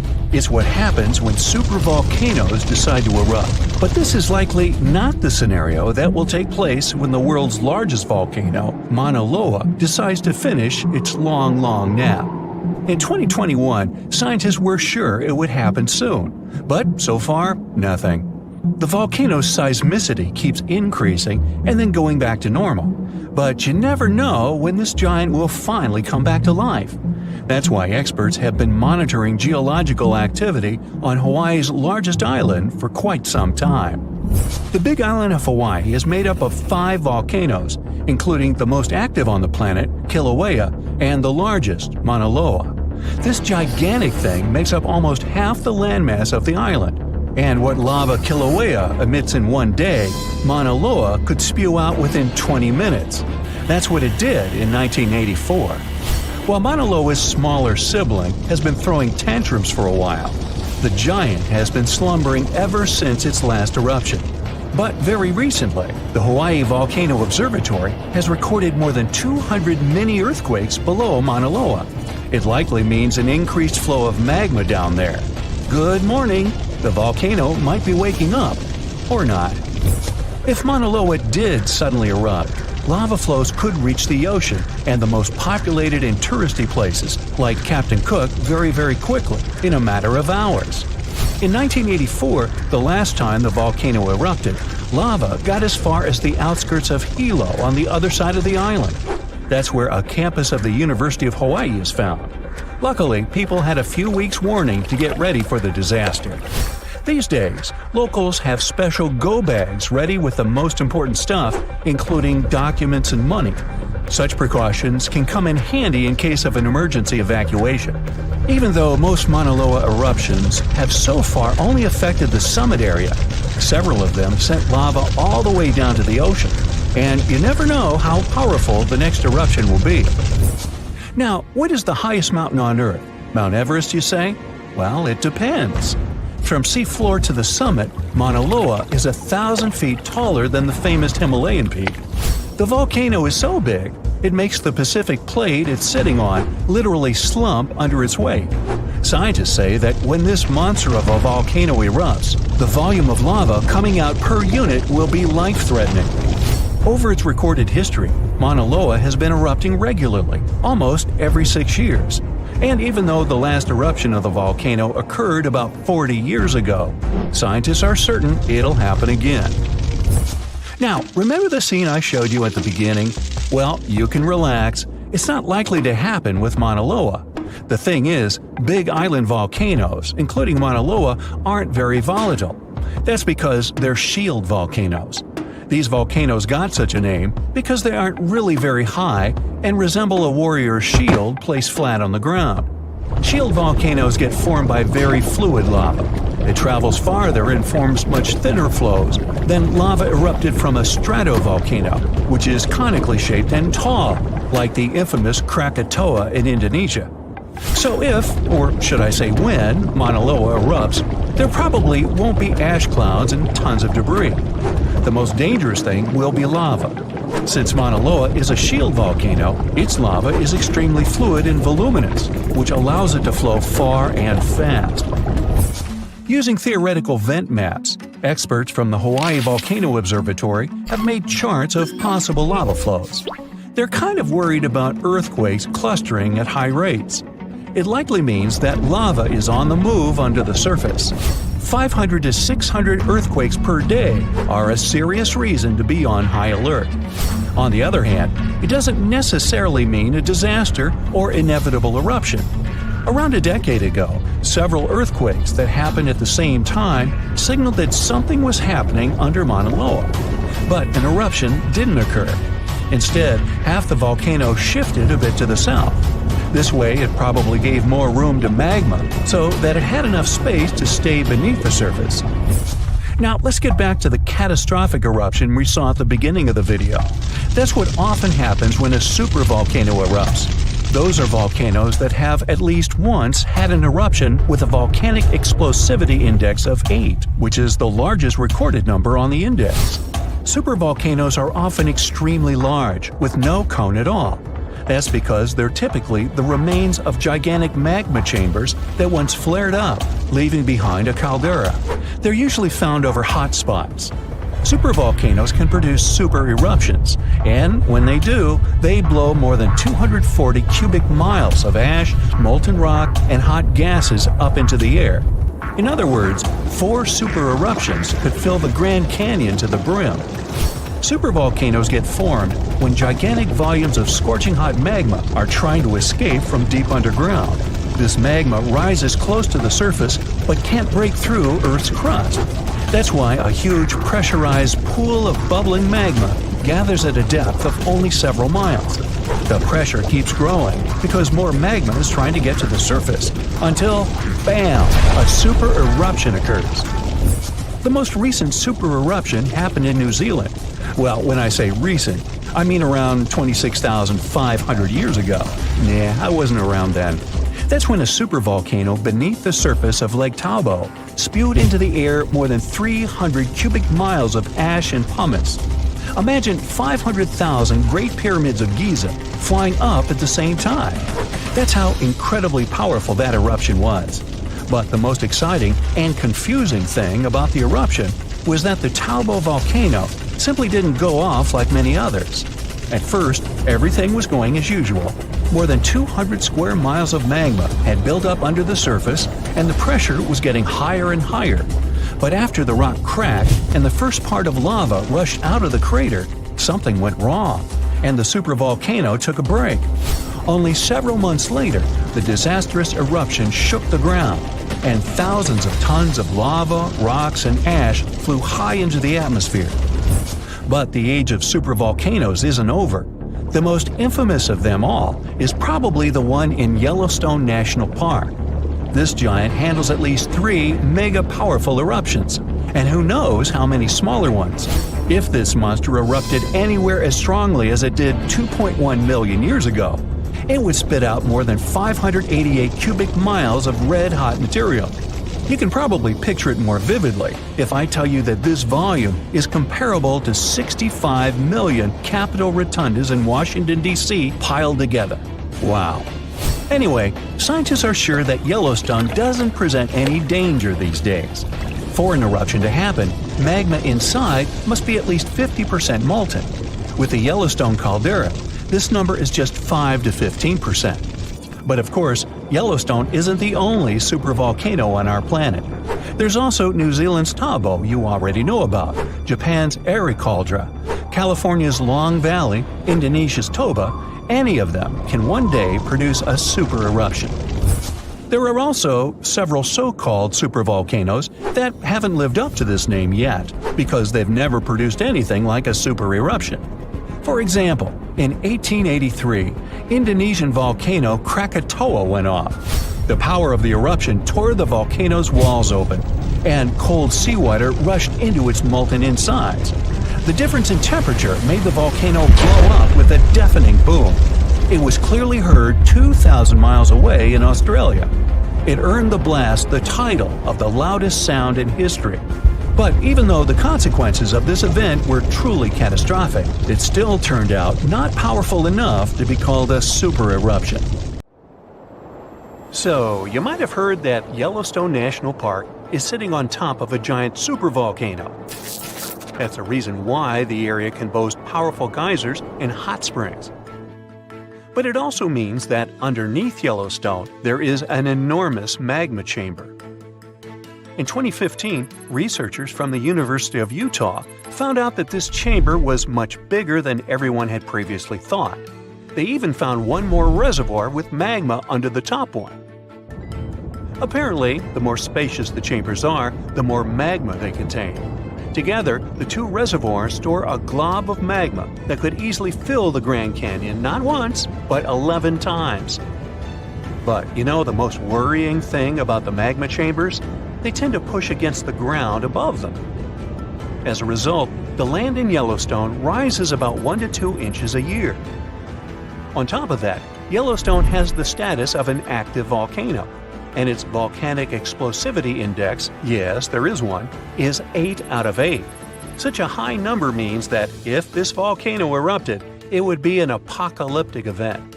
To put it into perspective, the eruption of Pinatubo in the Philippines in 1991, which is considered the most powerful in living memory, was given a mere 6 on the volcanic explosivity index. Ha, loser.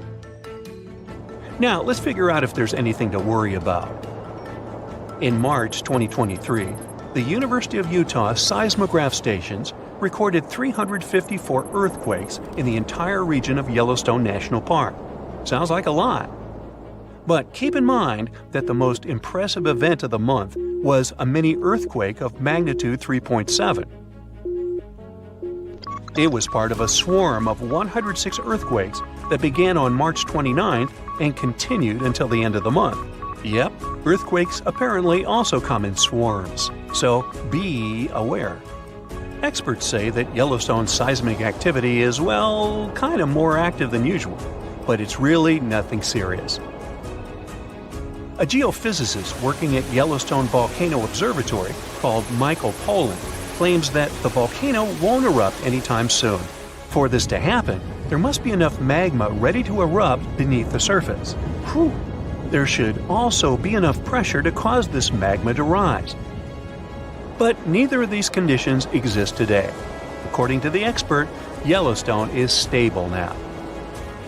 At the same time, Pollan and his team are keeping track of all kinds of underground activity, looking for warning signs of possible eruptions. Some of them can be the frequency of earthquakes and ground deformation. Thousands of mini earthquakes, coupled with extreme changes in the surface of the ground in that area, can be alarming.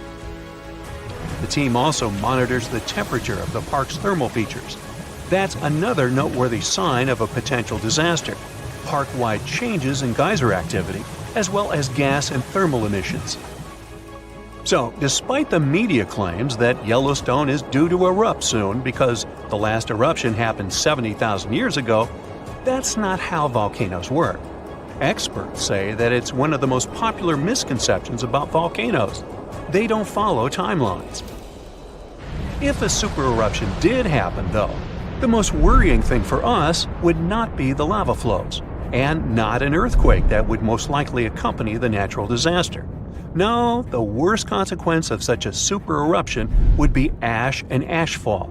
Let's have a look at what it was like when the Yellowstone volcano erupted many years ago. There have been at least 3 supereruptions in the history of the volcano. The most powerful of them was 2,500 times more devastating than the terrifying eruption of Mount St. Helens in Washington state in 1980. As for the most recent supereruption, it was dubbed the Lava Creek eruption.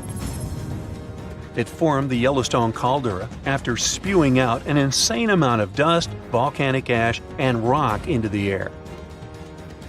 Recently, scientists have also learned about two other previously unknown supereruptions that happened around 9 and 8.7 million years ago. The younger of the two is now considered to be the largest recorded event of the whole Snake River Yellowstone volcanic province. Anyway, let's have a look at what was going on all those millions of years ago. Because I wasn't around then, so we're all assuming this stuff based on evidence. The first signs of the disaster appeared long before the catastrophe broke out. For thousands of years, the heat had been welling up from within the planet's insides.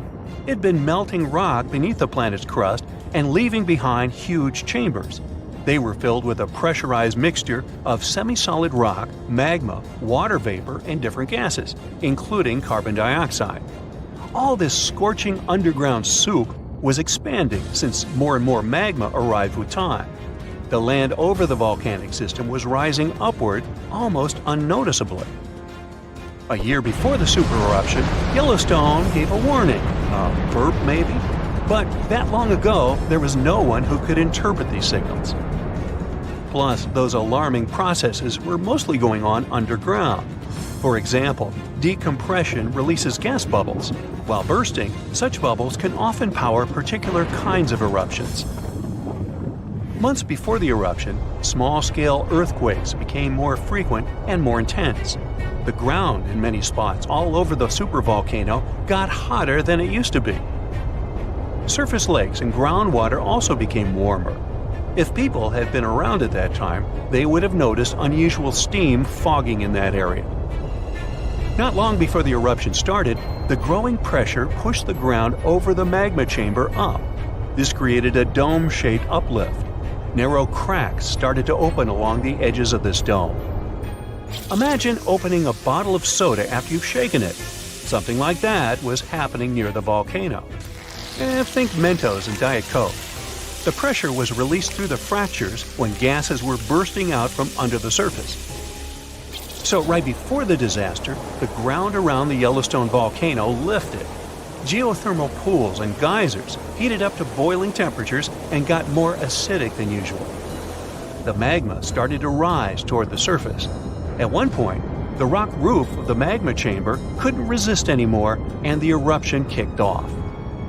Small but constant tremors began to move the ground days before the catastrophe. But the real shaking didn't start until several minutes before the eruption. With a deafening roar, a massive column of lava and ash hurled up into the air. Within several minutes, a pyroclastic flow rushed across the area at a hurricane-force speed.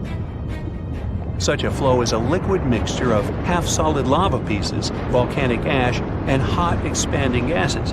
It looked like an extremely hot, toxic snow avalanche. With a temperature of about 1,300 degrees, it was burning everything in its path.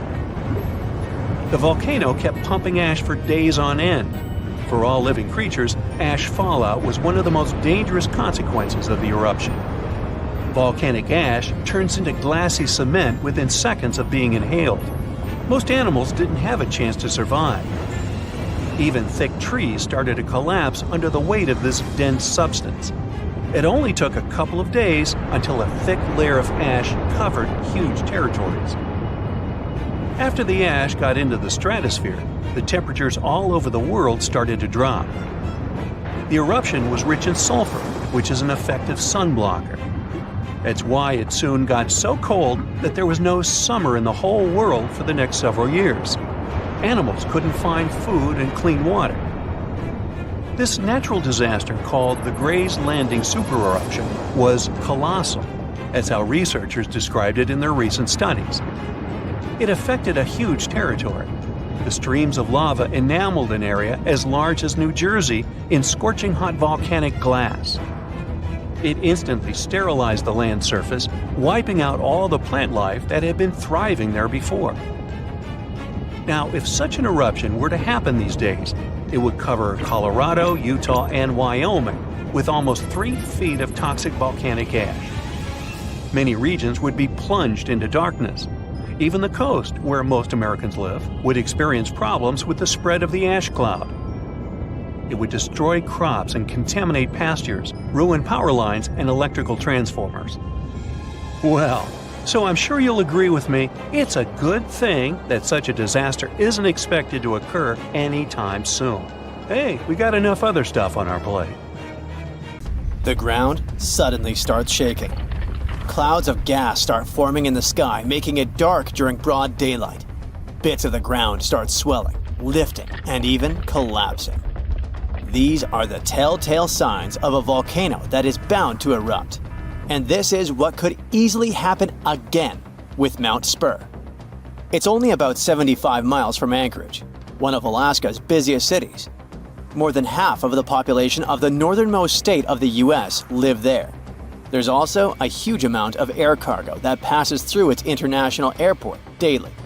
So anytime a volcano this close to such a vital hub begins to get restless, people start paying attention. Just FYI, approximately 350 million people in the world live within the danger range of an active volcano. That means that around 1 out of 20 people live in an area at risk of volcanic activity. Alaskans probably wish that Spur's reawakening was fiction, but it's actually true. The Alaska Volcano Observatory picked up on several of these "I'm about to erupt" signs from Mount Spur. So much so that they raised the alert level to yellow, which means unrest above normal background levels. Spur erupted twice in the 90s, and it was pretty intense. If we were ranking volcanic eruptions on a scale from 1 to 10, these eruptions would rank a 6 or 7. Not that terrible, but still worth 10 to 17 million in damages. However, these numbers are nothing compared to Alaska's 1988 Redoubt eruption, another volcano that erupted and summed up a staggering $345 million in damages. Mainly because its ashes hit aircraft engines, such as the KLM 747 that lost power after all its engines went off due to the ashes. If people weren't paying attention to Alaska's unstable geology before that, well, they surely started to after it. When you think of the hazards of volcanic activity, the first thing that might possibly pop in your mind is Pompeii, Italy. Of course, that's the worst case scenario, a city being engulfed by lava. Spur may seem innocent compared to Vesuvio, but it still took its toll. The last time it erupted in the 90s, and it threw volcanic aerosols over 60,000 feet into the atmosphere. Let's get our science straight here. Think of volcanic aerosols like liquid particles that are released into the atmosphere during an eruption. These particles are usually created when gases from a volcano, such as sulfur dioxide, combine with water and other particles that exist in our atmosphere. These aerosols can actually cool the Earth's surface since they reflect sunlight directly back into space. And that's not the worst part.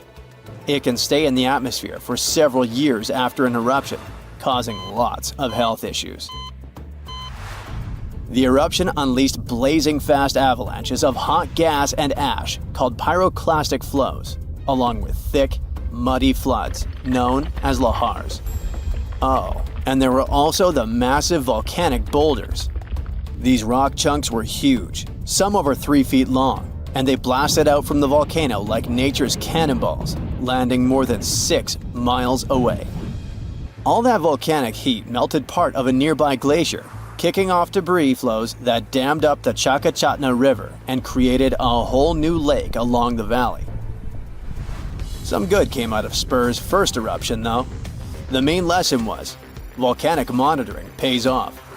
The local monitoring was able to reduce the economic damage done by the eruption, especially for a city that has an intense air traffic. Spur is deemed as dormant for the moment, but it could go off anytime soon. You see, volcanoes are classified as active, dormant, or extinct, depending on how much action they're putting on. If it's still active, it's still rumbling and erupting somewhat regularly. Dormant means it's had some recent activity, but it's still lying low for now. And extinct, that's when it's been quiet for such a long time that we figure it's done for good. One of the US's most dangerous active volcanoes is Mount St. Helens. This volcano is actually responsible for the most powerful eruption in US history. Its last blast was so intense, it threw off about 1,300 feet off its summit. Basically, the top of the mountain vanished. And if you thought Mount Spur's ash cloud was impressive, St. Helens wins the competition since it launched its ashes 80,000 feet into the sky. Eastern Washington plunged into total darkness. But it wasn't just that. In a matter of 3 minutes, the eruption hurled 3.7 billion cubic yards of blazing rock and dust, enough to fill 1 million Olympic-sized pools across 230 square miles of lush forest. Actually, the earthquakes that anticipated the eruption started weeks before May 18, 1980. A ground shake of magnitude 5.0 went off, triggering a landslide on one side of the volcano. By the end of the official eruption date, 57 people had lost their lives. Nearly 7,000 big game animals like deer and elk were wiped out, and millions of birds laid scattered on the burnt earth. Researchers don't think St. Helens will blow at the same magnitude again anytime soon, but they're keeping an eye on it, because this volcano is not exactly finished. By the way, the word volcano comes from the Roman name Vulcan, which was the Roman deity of fire, and they often happen at the meeting point of tectonic plates, which are the pieces of the Earth's surface that fit together like a jigsaw puzzle. The so-called Ring of Fire, located in the Pacific Ocean, is the world's danger zone when it comes to volcanoes. It contains between 750 and 915 active volcanoes. The largest volcano located in the Ring of Fire, also the largest active volcano in the world, is the Mauna Loa. It's over 13,000 feet high, and it's located in Hawaii. Researchers say that Mauna Loa has been erupting for at least 700,000 years. Its most recent eruption began on the 27th of November 2022, and it lasted until December 13th. It's been quiet since the 80s until it decided to wake up again. Thanks to constant monitoring by the Hawaiian Volcano Observatory, it didn't cause any casualties when it last erupted. Scientists have been investing big time on volcanic monitoring, not only to reduce economic hazards, but also to save lives. The most recent attempt has been to drill into volcanoes.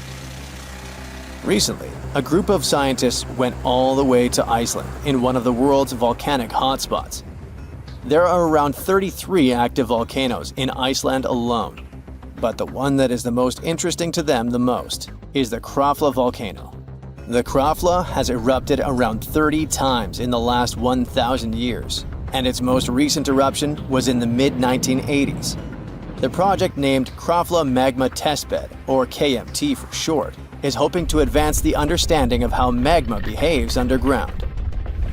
The main advantage of this drilling research is predicting the risk of eruptions, but it can also help to push geothermal energy forward. I mean, can you imagine having electricity that is run by the limitless source of volcano power? The KMT team will begin drilling holes deep into volcanic ground in 2027. They're aiming at reaching over a mile into the ground. After all, it's different to monitor lava activity when it's on the surface than when it is still below ground. This will allow researchers to listen to the pulse of the Earth, according to them. They're saying this research is as revolutionary as the first time man went to the moon. Oh, and speaking of that, I was shocked to discover that volcanoes exist all throughout the solar system. Yep, other planets and moons have volcanoes too. The largest volcano in our solar system is Olympus Mons on Mars. It's a shield volcano, much like the ones that make up the Hawaiian Islands. It's about 370 miles wide. If we transported it all the way back to Earth, it would almost occupy all of Poland. Yikes. Phew, you can finally send that last report for the day and breathe out. The weekend is around the corner, but just when you're about to hit send, you're alarmed by the low rumbling under your desk. Is it the light rail passing by? Unfortunately, that's not the case. It's a volcano speaking. What, here? In Arizona? That's right, the ground keeps shifting under Arizona, reminding us that Earth is alive. No panic though, let's arm ourselves with some context. 20 American states have extinct, active, and dormant, currently sleeping, volcanoes. Among such states, you can find California, New Mexico, Nevada, Utah, and Colorado. On the bright side, Arizona's volcanoes are dormant at the moment, but it doesn't mean they won't go off in the near or not so near future. Now, how about traveling to Arizona to check the traces of its active volcanic past? They dot the desert landscapes of this state like spots dot a Dalmatian. There are entire volcanic fields southwest of Phoenix, east of Douglas, near Flagstaff, north of Kingman, and near the Mexico border. The most worrying thing about these fields is that even though they're not active at the moment, eruptions in this region might happen every 1,000 years or so. Well, the time seems to be up. The last powerful and destructive volcanic eruption occurred around 1,000 years ago at the Sunset Crater. Oh, this place is worth paying more attention to. And we will, but a bit later. First, we have to talk about hotspots. No, not that place where you can surf the web. In our volcanic context, a hotspot is a place where insane amounts of heat melt the overlying crust, Earth's thin outer layer, and form volcanoes. This heat rises from the mantle, which is located between our planet's dense, superheated core and the crust. Want to see an example of this type of volcanism? Welcome to the Hawaiian Islands. The Big Island has its active volcanoes because, at the moment, it's situated on top of the Hawaiian hotspot. The older Hawaiian Islands were once there too, but later they drifted off towards the northwest. It happened because that's where the oceanic crust on top of which they sat, namely the Pacific Plate, moved.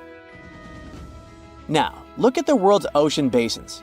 Yes, they're literally dotted with islands that sit on top of hotspots, like Hawaii, Iceland, Samoa, the Galapagos. Those are probably the most famous examples. But don't think that continents can't host hotspots. They can, but those are far less common. One of the most famous continental hotspots is, I bet you know it. Yep, the one beneath the Yellowstone caldera. By the way, the caldera is a vast volcanic crater, especially one formed as a result of a massive eruption that led to the collapse of the mouth of a volcano. The Yellowstone hotspot is basically the creator of Old Faithful and the rest of the hot springs and mud pots for which the national park is famous. Speaking of Old Faithful, let's make a small detour and pay more attention to this wonder of nature. It's one of the most well-known geysers in the world. People have been coming from all over the globe to see it for more than a century. The cool thing about this geyser is that the likes of it can only form under very specific conditions. That's why they're pretty rare. Magma under the surface superheats pockets of underground water. The pressure there keeps growing until it eventually pushes the water upward with immense strength. A certain volcanic rock with a high silica content lines the tunnel through which this water escapes.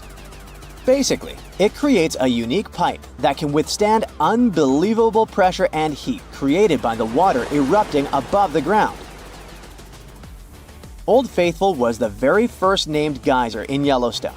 If you come to visit it expecting the thing to erupt every hour on the hour, you're gonna be disappointed. On average, Old Faithful erupts every 91 minutes or so, which isn't that bad either. Plus, you can download a special app which will provide you with the approximate time of the next eruption. But be very careful while visiting and stay away from the site.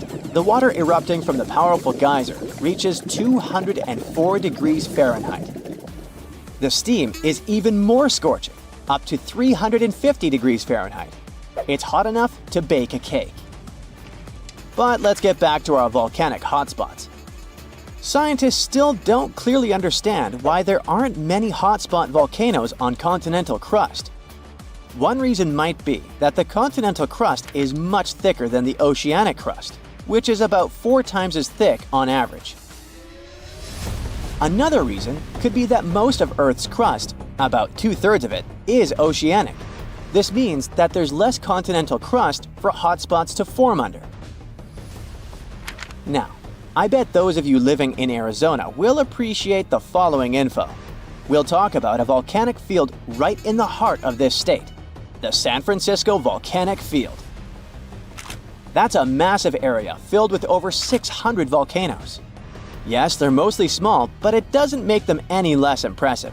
They're scattered across 1,800 square miles in northern Arizona, a giant territory. Interestingly, scientists are still debating about whether this volcanic field is actually sitting on top of a hotspot. But one thing they agree upon, the volcanoes in this area get younger as you move east. And this pattern matches up with the North American plate moving west over what could be a stationary hotspot beneath the surface of our planet. Cool, huh? The volcanic hullabaloo in that area started around 6 million years ago. So, in geological terms, it's relatively young. As for the most recent eruption, it happened less than 1,000 years ago. The Sunset Crater, which I mentioned before, the one near Flagstaff, is the most famous vent from that eruption. The Sinagua people had to leave their homes at Wupatki Pueblo because of the eruption. That site is now part of the Wupatki National Monument. There, you can see how people lived in this volcanic region many years ago. If you go to explore this area, you'll notice that most of the volcanoes there are basalt cinder cones, small and steep. The Colorado Plateau has quite dry weather conditions. That's why the volcanoes haven't worn down much. Some of the best examples of those cones, like this one, called the SP crater, still look like they appeared yesterday. But look around. It's not just cinder cones. The San Francisco Volcanic Field also has a stratovolcano, as well as some lava domes that formed from volcanic rocks with more silica than basalt you can find in places like Hawaii. It means they're thicker and don't flow as easily. Anyway, the stratovolcano is going to be one of the most epic sights you'll come across while exploring this volcanic field. Well, not the stratovolcano itself, but the San Francisco peaks, the remains of that giant formation. They stand tall at more than 12,600 feet. That's 4.5 Burj Khalifas placed on top of one another. It makes the peaks some of the biggest landmarks in northern Arizona. They're not only stunning, but also sacred to the Native American people who have lived in the area for many generations. Now, unlike those super active volcanoes in Hawaii, the San Francisco Volcanic Field takes its time, thousands of years between eruptions. But you shouldn't relax just yet. Geologists say another eruption is likely to happen one day. It will probably occur in the remote eastern part of the field, away from big towns. Phew! And if that next eruption is anything like the one that formed Sunset Crater, it would be quite the show. Lava fountains and rivers of lava flowing. At the same time, the next eruption might not happen for centuries, maybe even millennia. Until then, the San Francisco Volcanic Field will remain a hidden gem of volcanic history, waiting for its next fiery performance. These ominous rumbling sounds, the ground shaking under your feet. Wait a minute, that's my tummy. Or it might be Washington State's Mount Adams waking up. It's the largest volcano in the state by both area and volume, and it's recently started to show signs of life after staying silent for thousands of years. Scientists have noticed an alarming uptick in seismic activity around the mountain. And since the last eruption here happened between 3,800 and 7,600 years ago, humanity was still in the Stone Age at that time. This sudden chattiness has scientists, let's say, curious. The U.S. Geological Survey has hurriedly installed temporary seismic stations around Mount Adams to keep an eye on the situation. At the same time, they reassure the public there's no need to panic. Mount Adams doesn't reach the height of the better-known Mount Rainier, and still it covers a massive area, making it Washington's largest active volcano. Interestingly, Records show that before September of this year, Mount Adams had experienced an average of just one small earthquake every 2 to 3 years since 1982. And then, the Cascades Volcano Observatory and the Pacific Northwest Seismic Network detected a staggering 6 earthquakes in just 1 month, September. These quakes were all rather tiny, with magnitudes ranging between 0.9 and 2 on the Richter scale. It means they were so weak you wouldn't feel them at the surface. Plus, satellite imagery confirmed there was no ground deformation in the area. Now, at the moment, the USGS keeps Mount Adams alert level at green or normal, so we shouldn't worry about the ground opening and swallowing towns and cities. But the most recent seismic blips have encouraged the agency to install additional equipment for more precise monitoring. Such an expanded network will help scientists notice even the smallest earthquakes, which will help them understand what's happening under Mount Adams. This extra equipment might also shed light on whether this recent activity is a signal of future eruptions or just a random anomaly. If Mount Adams eventually erupted, it would likely produce slow-moving lava flows rather than explosive eruptions like Mount St. Helens.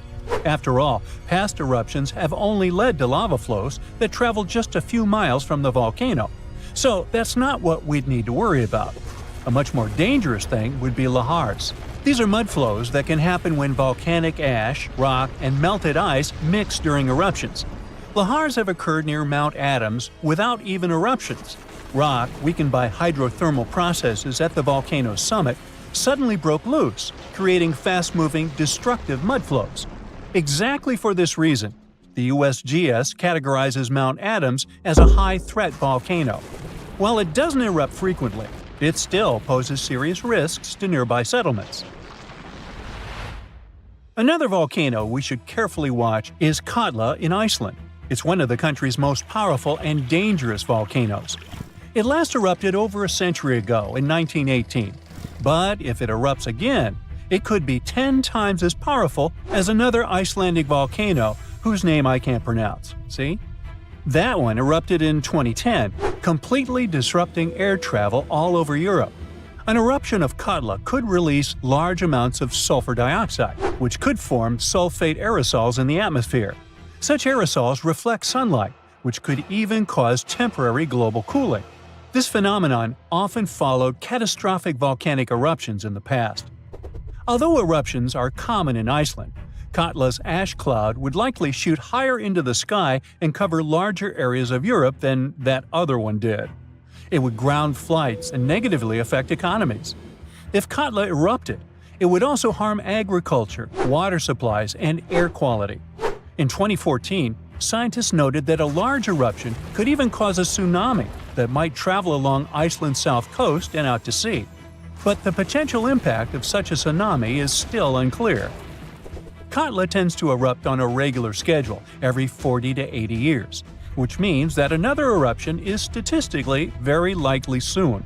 That's why Katla remains under close scientific observation. The Canary Islands' Cumbre Vieja erupted recently in 2021, reminding people of its destructive potential. The lava flow from this eruption was devastating. It covered whole neighborhoods and flowed into the ocean, destroying more than 3,000 homes. Thousands of people had to be evacuated. But the craziest thing? Even though the damage was significant, scientists believe it could have been far worse. A massive eruption of Cumbre Vieja could have caused the volcano's entire western flank to collapse into the Atlantic Ocean, triggering a mega tsunami. This hypothetical tsunami could have potentially created waves hundreds or even thousands of feet high. They could have flooded coastlines around the Atlantic Basin, including parts of the US and Europe. Luckily, recent studies claim that a collapse of that scale is unlikely.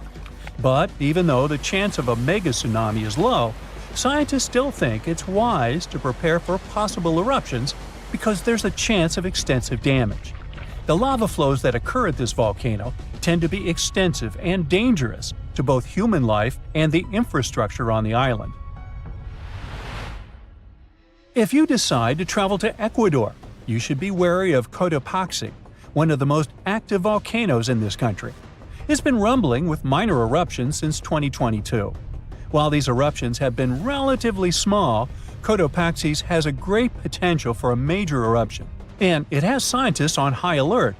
If Cotopaxi erupted on a large scale, it could produce a massive ash cloud over 12 miles high, threatening the lives of around 200,000 people in the neighboring area.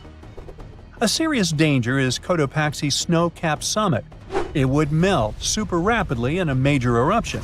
It could lead to destructive floods and landslides that would flow down the mountain and potentially reach populated areas. This combination of volcanic activity and glacial floods makes Cotopaxi a high-risk volcano. A powerful eruption could occur soon, or it could be years or even decades away. But monitoring efforts are in place to catch any warning signs. The next volcano we should watch out for is already infamous, Mount Vesuvius. Its catastrophic eruption in 79 CE destroyed the Roman cities of Pompeii and Herculaneum. Its last eruption occurred in 1944, but Vesuvius remains highly active and poses a great risk to nearby Naples, one of Italy's largest cities. A large eruption would threaten over 3 million people. Many of them live in the vicinity or even directly on the slopes of the volcano. If Vesuvius erupted, it would be an explosive event, with ash, rocks, and volcanic gas ejected at extremely high speeds. And even though such a destructive event isn't expected for a few hundred years, Vesuvius remains one of the world's most closely watched volcanoes. After all, it has a real potential to cause catastrophic damage in a densely populated area. Then we have Popocatépetl, often called El Popo. It's one of North America's tallest active volcanoes, which lies about 40 miles from Mexico City. Exactly this proximity to a metropolitan area with a population of 22 million people makes Popocatépetl especially hazardous. A large eruption could send a massive ash cloud over Mexico City, causing widespread disruptions. Ash could clog the city's drainage systems, contaminate water supplies, and even cause power outages by short-circuiting electrical systems. Plus, lahars could rush down the volcano, reaching nearby towns. Popocatépetl has been showing near-constant seismic activity since the early 2000s, and smaller eruptions are pretty common here. In early 2024, there were 13 recorded minor eruptions, which alarmed nearby towns. At the same time, volcanologists consider such eruptions normal for Popocatépetl. While talking about super dangerous volcanoes, we can't skip Yellowstone National Park. It houses one of the world's largest supervolcanoes. Its last massive eruption occurred about 640,000 years ago. But if this monster were to erupt today, the impact would be much more devastating for the entire planet. States closest to Yellowstone, including Montana, Idaho, and Wyoming, would be most affected, likely experiencing disastrous pyroclastic flows. These flows, which are made of a dangerous mix of lava, ash, and gases, can obliterate everything in their path. Large parts of the country would also be blanketed in volcanic ash, over 3 feet in some areas. On a global scale, an eruption at Yellowstone would send tons of ash and gases into the stratosphere, potentially blocking sunlight and causing global temperatures to drop for a few years. This would disrupt agriculture, collapse transportation systems, and create food shortages on a massive scale. Still, even though there's a popular myth that Yellowstone is overdue for an eruption, geologists clarify that this isn't true. Volcanoes don't follow precise timetables, and the activity at Yellowstone doesn't indicate an imminent eruption. So yeah, that's good news. Our planet's biggest and meanest supervolcanoes are waking up. When they erupt, you'll surely notice it, even if you live thousands of miles away from the epicenter. Scientists are worried we might not have enough time to prepare and deal with the consequences of a super eruption. There's some volcanic activity close to the Italian city of Naples. And no, it has nothing to do with the famous Mount Vesuvius, but with another volcano. This one is harder to see as it doesn't have a tall peak like Vesuvius. But don't let this bad guy trick you. It could be way more dangerous than its giant neighbor. It does have a huge crater that's about 8 miles wide. This volcano is called Campi Flegrei, and it's actually one of the largest volcanoes in Europe, sitting under the town of Pasquale. So, Campi Flegrei erupted 39,000 years ago with a bang so massive it spread ash across the whole Mediterranean region. It also caused the temperature to drop by over 16 degrees Fahrenheit across Eastern Europe. It was the biggest volcanic eruption in Europe in 200,000 years. Since then, Campi Flegrei has had smaller eruptions, and the last one happened in 1538. Now the area is full of small craters, hot springs, and bubbling pools, and they're all proof that this volcano is still very much alive and brewing something. Since the early 2000s, the ground in the giant crater and the town nearby have been slowly rising by about 1 to 1.5 inches every year. There were at least 150 earthquakes that shook this supervolcano lately. In May 2024, there was a 4.4 magnitude in the area, the biggest in the last 40 years. Residents had to leave their homes and camp outside, fearing there would be more earthquakes. No one knows how Campi Flegrei is going to behave in the following months or years, but the authorities are organizing evacuation exercises to prepare the population just in case. The Italian volcano looks like an innocent kitten compared to the real giants like Yellowstone.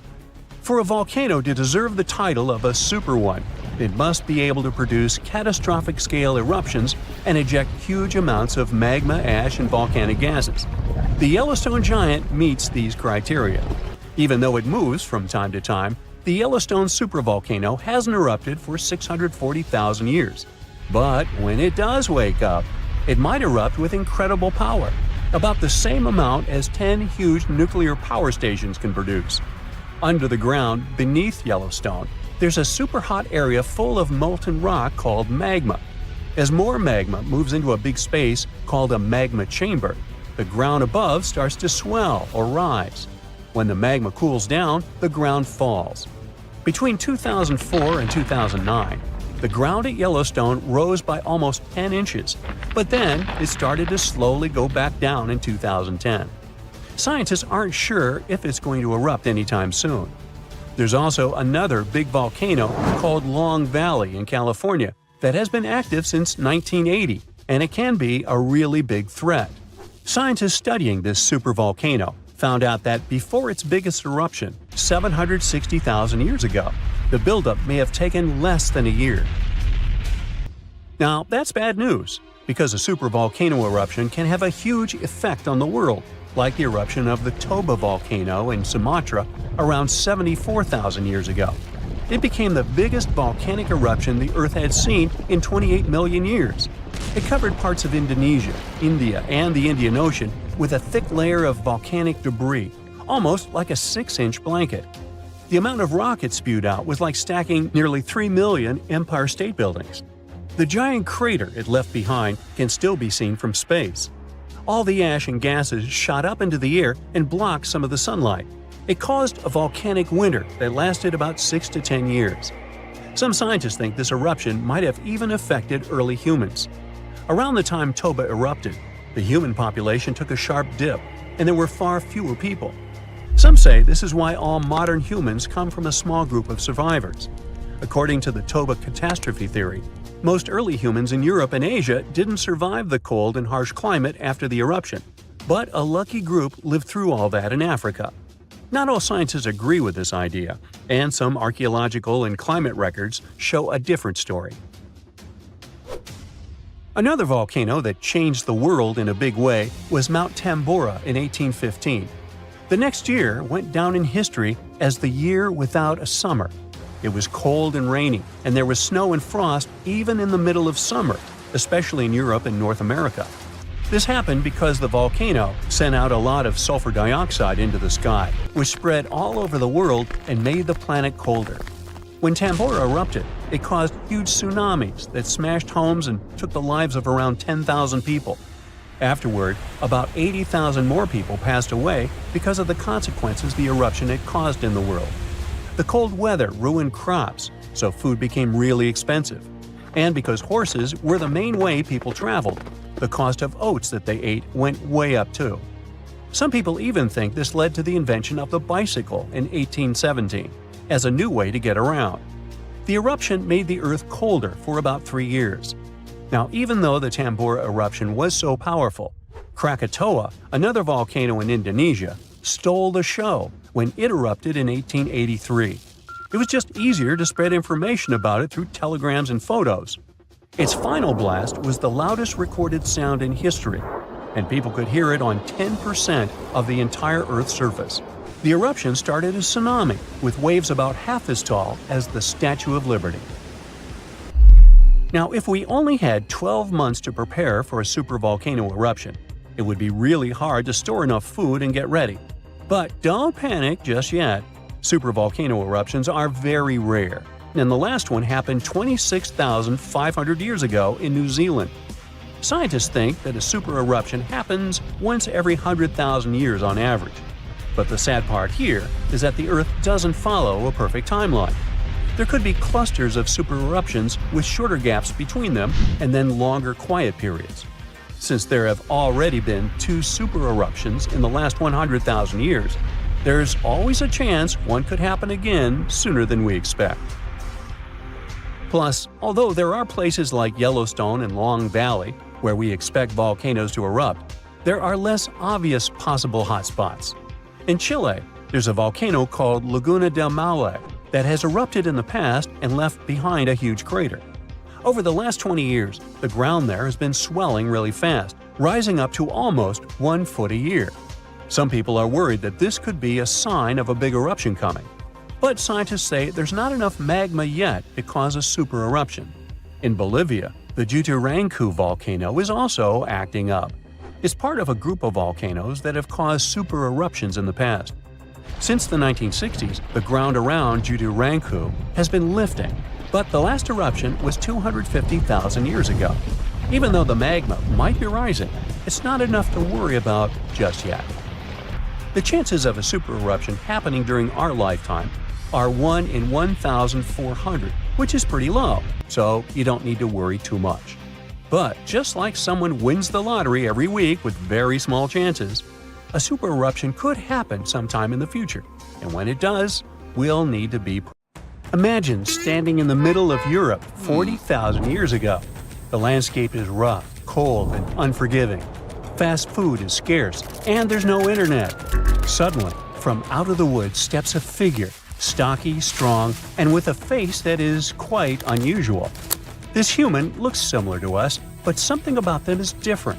Their brow is heavy, their nose is broad, and their body seems to be built to fight nature itself. Well, congrats! You've just met a Neanderthal. You might have thought that Neanderthals were basically ancient humans, but that's not really true.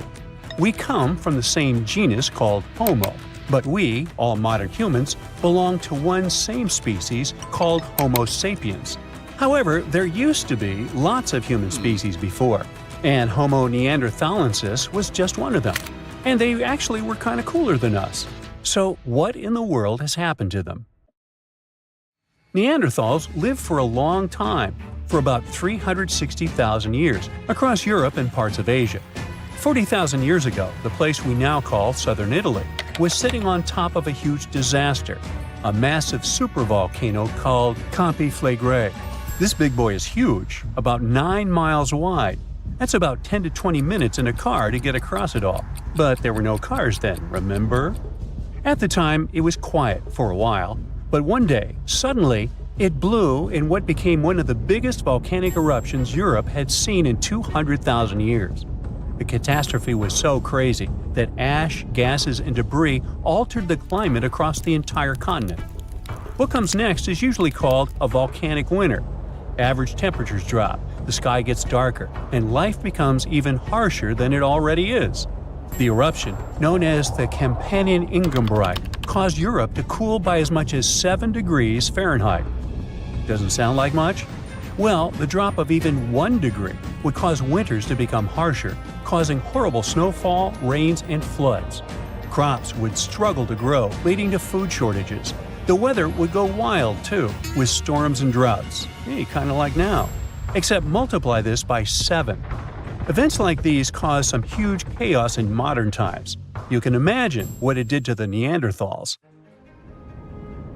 But in reality, a simple volcanic eruption shouldn't destroy an entire species, right? Well, yes. The truth is, the Neanderthals were already hanging by a thread back then, and all because of us. They've been in a tough spot for a while. They lived in places that are now parts of Europe, Western Asia, and the Middle East. Modern humans, us Homo sapiens, entered Europe and were giving them some serious competition for food and shelter. Homo sapiens were sneaky dudes, better at finding food, easily adapting to different environments, and using more advanced tools. We were pushing Neanderthals out, trying to get the same resources. We literally made their extinction a slow and very unpleasant process. So, while the volcano definitely made things worse, it wasn't their only problem, and they didn't completely disappear after the eruption. Some of them hung on in isolated places, like Gibraltar, for another 12,000 years. That's because it's likely most of the severe cooling actually happened farther east, away from where the Neanderthals were trying to survive, and it didn't hit their homes as hard as we thought. In fact, the eruption may have even helped them, at least for a while. Some scientists say that the volcanic fallout might have slowed down modern humans' expansion into Neanderthal territory and gave the poor fellas a little more time to survive. So, the Campiflagre eruption was a nasty event, but it only delayed the inevitable. Campiflagre is a wild card. It's also known as the Fields of Fire. The air itself there is thick with legend. The Greeks and Romans believed this volcano was the gateway to the underworld. Even an ancient Roman poet, Virgil, mentioned this in his famous story, the Aeneid. The hero Aeneas must descend into the underworld, and this place is exactly where he starts. Back in the day, this landscape was full of Roman villas, spas, and fish ponds. The elite had the time of their lives there. What they didn't know, though, was that they were standing on treacherous ground that could go crazy at any moment. The Campiflagre is not your typical volcano. You'd imagine a single towering peak, but the landscape looks deceivingly calm, with small features popping up here and there. But if you flew above it, the sight would be insane. A gigantic circular basin, peppered with volcanic cones and craters, like scars from the Earth's violent past. The danger here lies in its subtlety. The ground beneath your feet is constantly shifting, even when you don't notice it. Every so often, the land rises, only to sink again, sometimes by several feet, as magma or gas moves beneath the surface. It's incredibly creepy. The risk is almost invisible. The Campiflagre is a massive depression formed by two colossal volcanic eruptions. One of them was the one that cooked Neanderthals, and another happened 15,000 years ago. The most famous eruption, though, happened in the 16th century, and it was horrifying. The year was 1538. For years, the people of Paswali had noticed something unsettling. Land that once sat below the waves was slowly rising. What was once the sea had become new ground. Rumblings from deep within the earth were terrifying, but had become a normal part of life. Earthquakes started in the early 1530s, small at first, but in just 8 years, they became the norm.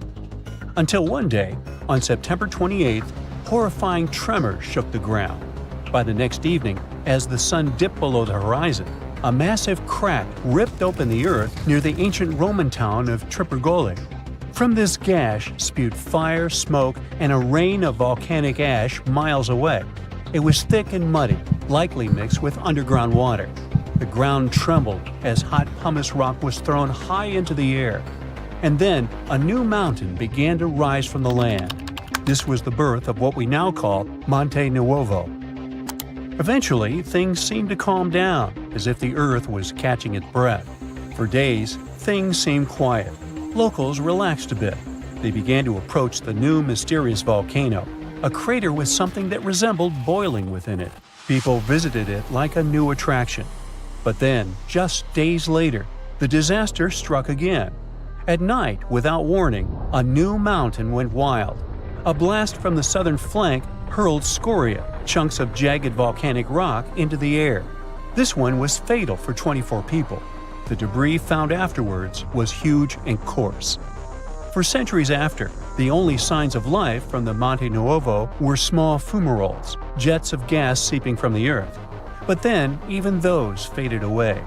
Now it's just a lush green cone, a pretty sleeping giant. But the ground near Naples, Italy is still alive. The Campi Flegrei sits quietly for now, but it might not be for long. It's showing signs it might be waking up again. This supervolcano looks like a hellish landscape with its boiling mud pits, geysers, and steam vents. Romans and medieval Christians once believed it was a gateway to the underworld, and who can blame them? What's spooky is that recently scientists detected unusual activity under the surface. In 2012, Italian authorities raised the alert level on the volcano from green to yellow, meaning that it needs close monitoring. There are certain changes that usually happen before an eruption. The magma below starts releasing gases, which could weaken the rock above, eventually triggering a disaster. Unfortunately, no one can predict exactly when or if it will erupt. But if it does, the consequences could range from a minor inconvenience for locals to a global catastrophe. Its last tiny eruption happened in the 16th century, and it wasn't too bad. But if history repeats itself, like it was with Neanderthals, we're all cooked. An eruption like that could lead to global cooling, crop failures, and widespread famine. Right now, a group of scientists is trying to get a clearer picture of what's happening beneath the surface. The Campi Flegrei Deep Drilling Project is working to drill a 10,000-foot borehole, hoping to check out the magma chamber up close. But at least for now, the supervolcano remains quiet, and let's hope it stays that way. How do you prepare for a long trip? You probably look up the route on Google Maps or watch a walkthrough on YouTube. Or maybe you ask someone who's been there recently. But what if you're bound for a place humans have never existed? Yes, I'm talking about our next-door neighbor, the Red Planet. NASA is planning a mission to Mars in the late 2030s or early 2040s. That's too far in the future, so why start preparing now? Well, it's closer than you think. Rookie astronauts spend at least 2 years training just to go out in space. For every hour they spend in space, they need to spend 10 hours underwater on Earth. This training only applies to spacewalks and the International Space Station.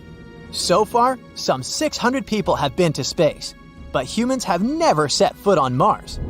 Traveling to this planet will require a different kind of training.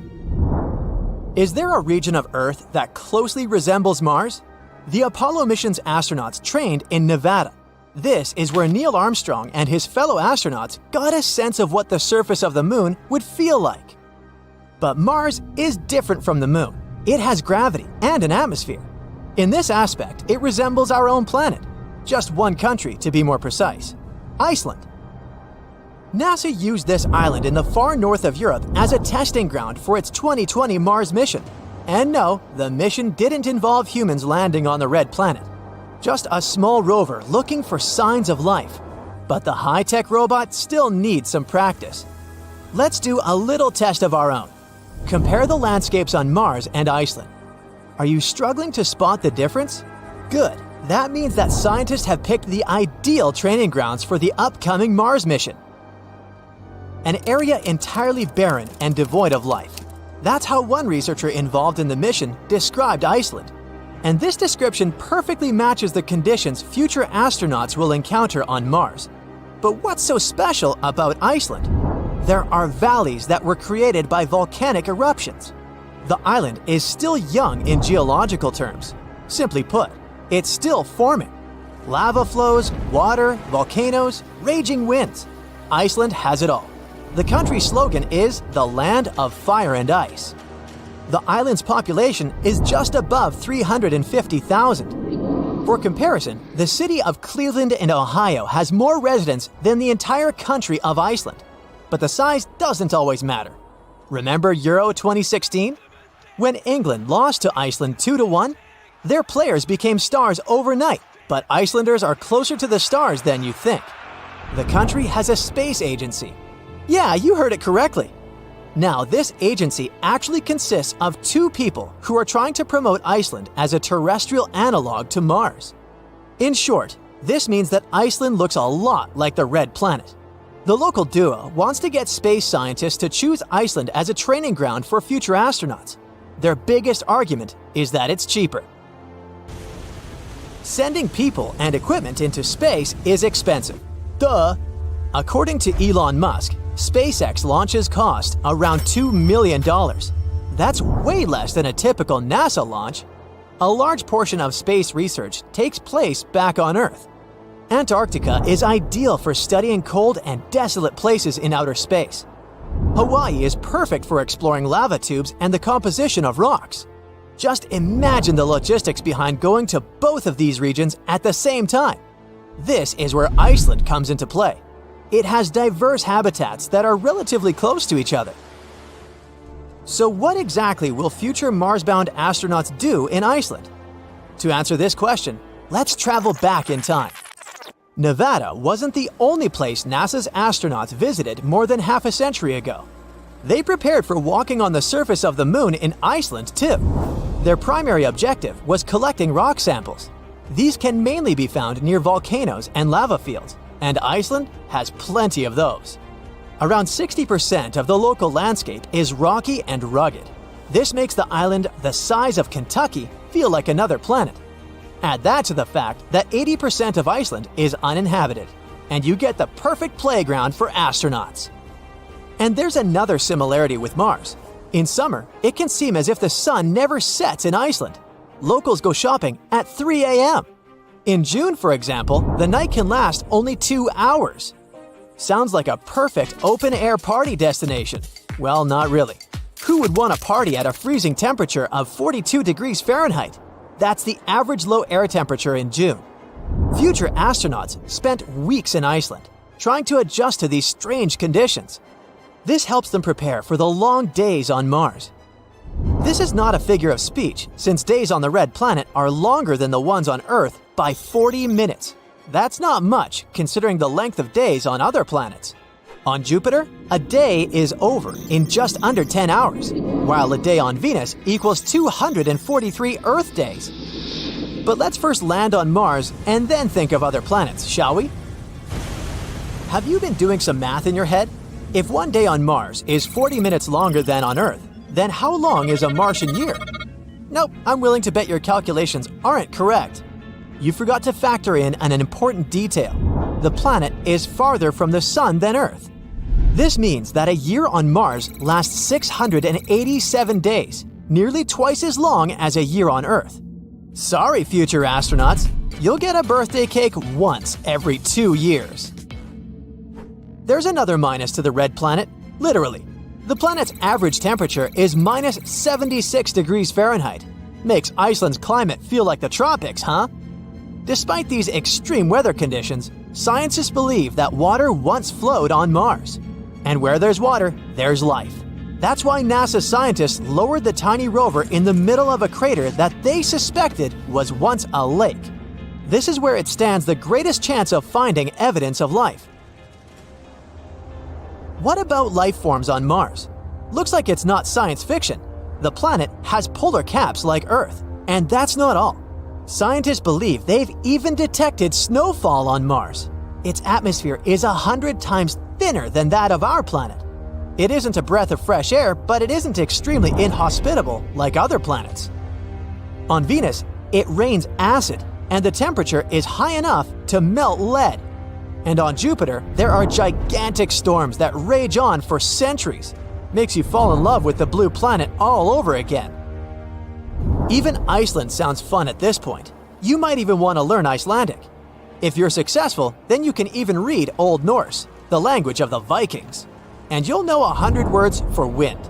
This will come in handy as wind speeds on the island can reach up to 40 miles per hour. Out in the open, you have to hold on to a fence or a signpost to stay on your feet. Iceland's climate will make you think twice before moving there. But for astronauts preparing for another world, this place is perfect. Iceland is equally impressive underground. In fact, the island might hold the key to sustaining human life on Mars. The surface of this planet is not very hospitable. The soil is poisonous and abrasive. It can easily cut through an astronaut's suit. But underneath the ground, the living conditions are more tolerable. And Iceland has a real-life model of this potential underground dwelling: lava tubes. Long tunnels carved out by lava making its way to the surface. These maze-like corridors are perfect human habitats. And they're cost-efficient. Nature had already built them for us. Future astronauts can walk through similar lava tubes in Iceland. Who knows? One day their cautious steps might turn into giant leaps for mankind. So this huge volcano, everyone thought to be extinct, woke up and spat out a black ash cloud 50 miles high. That's about 9 times as tall as Mount Everest. Located in what is now Indonesia, the powerful Krakatoa had caused huge tsunamis that rocked over ships as far away as South Africa. It also changed the temperatures around the world for several years. The volcanic island of Krakatoa in the Sunda Strait was likely born thanks to another major eruption several centuries ago. It hadn't erupted for at least 200 years before 1883. So the first tremors and blasts in May of that year came as a total shock to people living nearby. Then ships sailing through the busy water passage started reporting clouds of ash above the volcano. It went quiet again for a while, but they could still see ash above it. The eruption culminated at the end of August. It was so powerful that it shattered the island into fragments. Witnesses heard the sound produced by it in Australia, around 3,000 miles away. They described the noise as the roar of heavy cannons. Some say it was the loudest sound ever heard.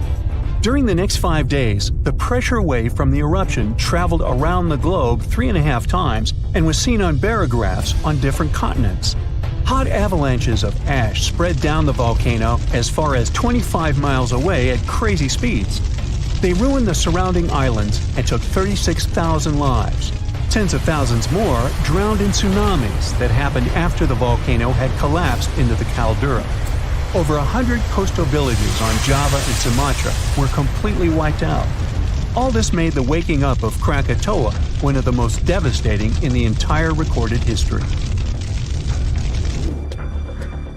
The Earth's crust is like a giant puzzle, made up of massive pieces known as tectonic plates. These plates are constantly sliding against each other over the mantle, which is the molten layer beneath. Indonesia is right in the middle of the so-called subduction zone. Here, the Indo-Australian plate collides with part of the Asian plate as it moves northward. As the oceanic plate dives down, it gets heated up, and you've got the perfect recipe for a volcanic hotspot. Krakatoa had 3 peaks, each serving as an exit door for a massive magma chamber beneath it. During a previous eruption, debris blocked one of these exits, and the pressure built up beneath. When Krakatoa finally blew its top, the blast split the magma chamber wide open. The eruption led to a so-called volcanic winter. Krakatoa had sent 6 cubic miles of rock, ash, and debris into the atmosphere. They created a thick veil that surrounded the Earth. The particles scattered sunlight, and the troposphere below cooled down. The effect stayed strong for several years. The Northern Hemisphere experienced colder than average temperatures, and in some regions, summer temperatures didn't rise to typical levels. Southern California received a record amount of rainfall in the months following the eruption. The sky became darker in different parts of the world for years afterwards. The sunsets, for many months, turned into a spectacular show of red and orange. One astronomer supposed it was the source of the inspiration for The Scream by Edvard Munch. The painting shows exactly what the sky over Norway looked like after the eruption. It also produced a rare type of halo called Bishop's Ring and a volcanic purple light at night. For several years after Krakatoa had blown up, the moon looked blue and sometimes green. That's because some ash clouds were full of particles large enough to scatter red light, only letting other colors pass. Someone even witnessed lavender sun and night-shining clouds. Krakatoa became the first scientifically well-recorded and studied eruption of a volcano. Between the moments the first clouds of ash were seen by a ship passing by and the disastrous eruption, scientists managed to organize geological expeditions. They studied the volcano and gathered samples of volcanic rocks. It became useful for understanding volcanic activity. Krakatoa was sleeping tight until the 1920s, when some locals noticed a column of steam and debris spewing from the collapsed caldera. Within weeks, the rim of a new cone sprang up above sea level. After a year, it was a small island named Child of Krakatoa. It continues to erupt, but fortunately without serious consequences so far. In April of 1815, Mount Tambora unleashed a massive eruption, wreaking havoc on the Indonesian island of Sumbawa. It destroyed homes and claimed 10,000 lives. Another 80,000 perished because of diseases that spread in the aftermath. The following went in history as the year without a summer. Cold, wet conditions wrapped Europe and North America in an unexpected chill. It became the coldest in at least 250 years. In the summer of that year, the temperatures dropped the most. Crops didn't grow, livestock didn't survive, and famine took over Western Europe and North America. New England had snow and terrible frost in the summer months. Food prices went up. Oats for horses became a luxury. Some people say it even inspired the invention of the bicycle in 1817. Scientists used early data and climate models to see if it was all because of the Tambora eruption. They compared the data to similar years.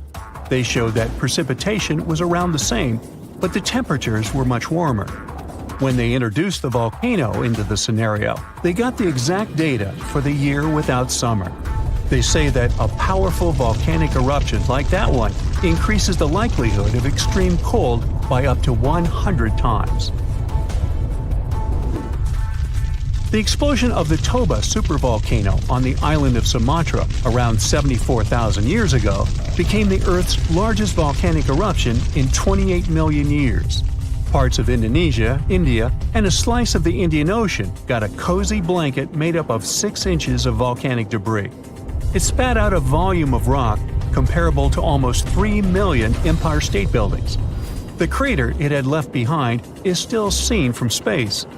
All the ash and volcanic gases that sprang into the atmosphere because of the eruption partially blocked the sunlight. A severe volcanic winter began and lasted for 6 to 10 years. Some anthropologists see a connection between the Toba eruption and how limited modern humans are when it comes to genetic variety. Around 74,000 years ago, exactly when the Toba erupted, there was a population nosedive. That's why all modern humans trace their roots back to a tiny group of survivors. The Toba catastrophe theory proposes that most early humans in Europe and Asia didn't make it through the post-eruption climate chaos. Instead, a lucky, genetically limited bunch found their safe haven in Africa. But archaeological and paleoclimate records disagree with this theory. Benjamin Black from Rutgers University and his team set out to crack the code and discovered a hidden paradox. Maybe we were peering through the wrong climate lens. They ran 42 different climate model simulations, varying the magnitude of volcanic emissions, time of year of the eruption, background climate state, and eruption column height to see what climate disruptions the Toba eruption might have caused. There was a significant drop in temperatures in the northern hemisphere in the first year after the event, up to 18 degrees Fahrenheit. The southern hemisphere, where the early humans were settling, didn't go through a rough cooling that could have affected them all. The most significant eruptions that can seriously change the world's climatic patterns come from supervolcanoes like Yellowstone or Mount Toba. Luckily, these erupt very rarely, about every 100,000 years or more. Still, climate scientists study volcanic eruptions to understand and explain short periods of cooling in the history of our planet.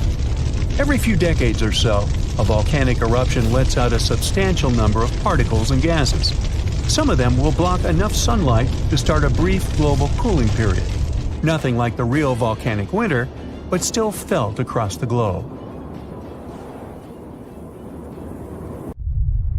One of the largest apocalypses that humanity has experienced happened about 74,000 years ago on the territory of modern Indonesia. It was an eruption of a supervolcano on Mount Toba. It was also the biggest eruption on Earth over the last 2 million years.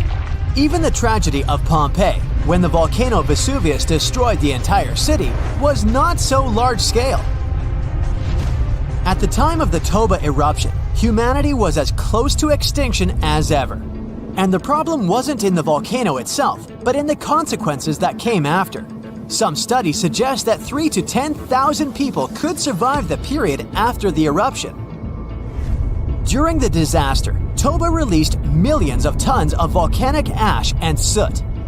This cloud spread across the sky, blocking the sun in India, Indonesia, and over the Indian Ocean. Some scientists claimed the world had been plunged into volcanic winter for several decades.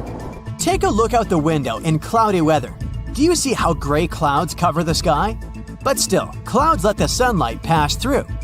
It was much worse during the Toba eruption, since sulfur dioxide in the volcanic ash reflected sunlight.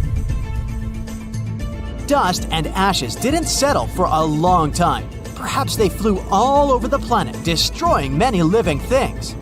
A lot of plants couldn't survive because of the lack of sunlight. Also, Earth's temperature dropped by several degrees, which led to new disasters. In today's modern world, the temperature doesn't affect residents of our cities that much. But for nature, even minor changes may entail catastrophic consequences. For example, plants and insects can live at the same temperature for thousands of years, but a sharp cold snap destroys them. This leads to the fact that almost all animals don't get enough food to feed their offspring. The population of all creatures in the wild is dropping. The ancient people of that time survived by hunting herbivores and gathering berries, fruits, and mushrooms. But the eruption destroyed almost all of it. Also, a lack of light caused a lack of vitamin D. As a result, people were starving and they also were pretty depressed. However, some scientists think that many people survived this period quite easily, especially those who lived on the coast of South Africa. The ocean received the most minor damage from the disaster. The tribes who lived near the water caught a lot of fish. Both versions haven't yet been proven. Scientists still try to build an accurate picture of human development after this volcanic apocalypse. About 50,000 years after the Toba eruption, when the sun had finally passed through the gray clouds and the ash settled on the ground, nature and people began to restore the previous balance. But the warm times quickly didn't start as the Ice Age had already begun, and this problem was much more severe, as it lasted for thousands of years. Decreased solar activity and planet orbit changes led to strong temperature drops.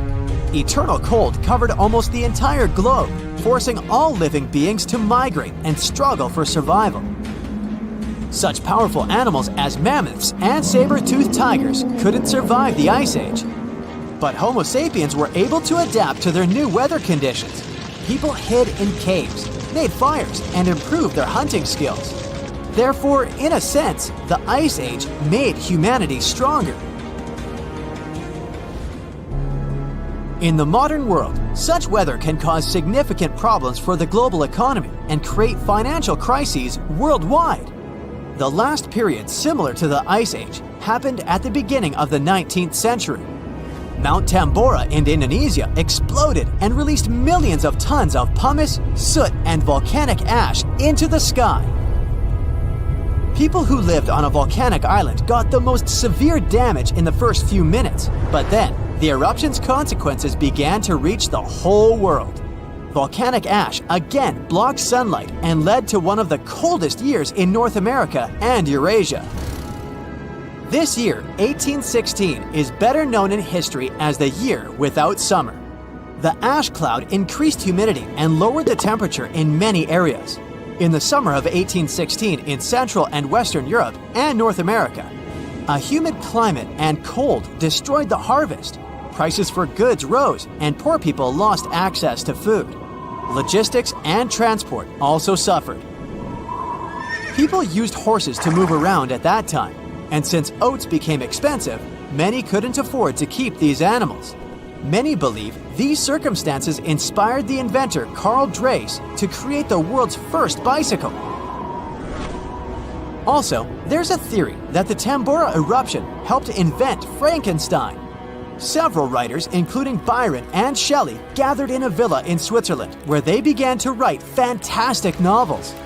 Bad weather and rain outside the window inspired Mary Shelley to write a story about Dr. Frankenstein and his monster. Even now, this volcano is active, but it's not going to wake up anymore. But if it happens again, will we be ready this time? Most likely, there will be fewer consequences since we have technologies, big incubators, and greenhouses where we grow livestock, vegetables, and fruits. Of course, winter will provoke a crisis all year round, but we can easily survive it.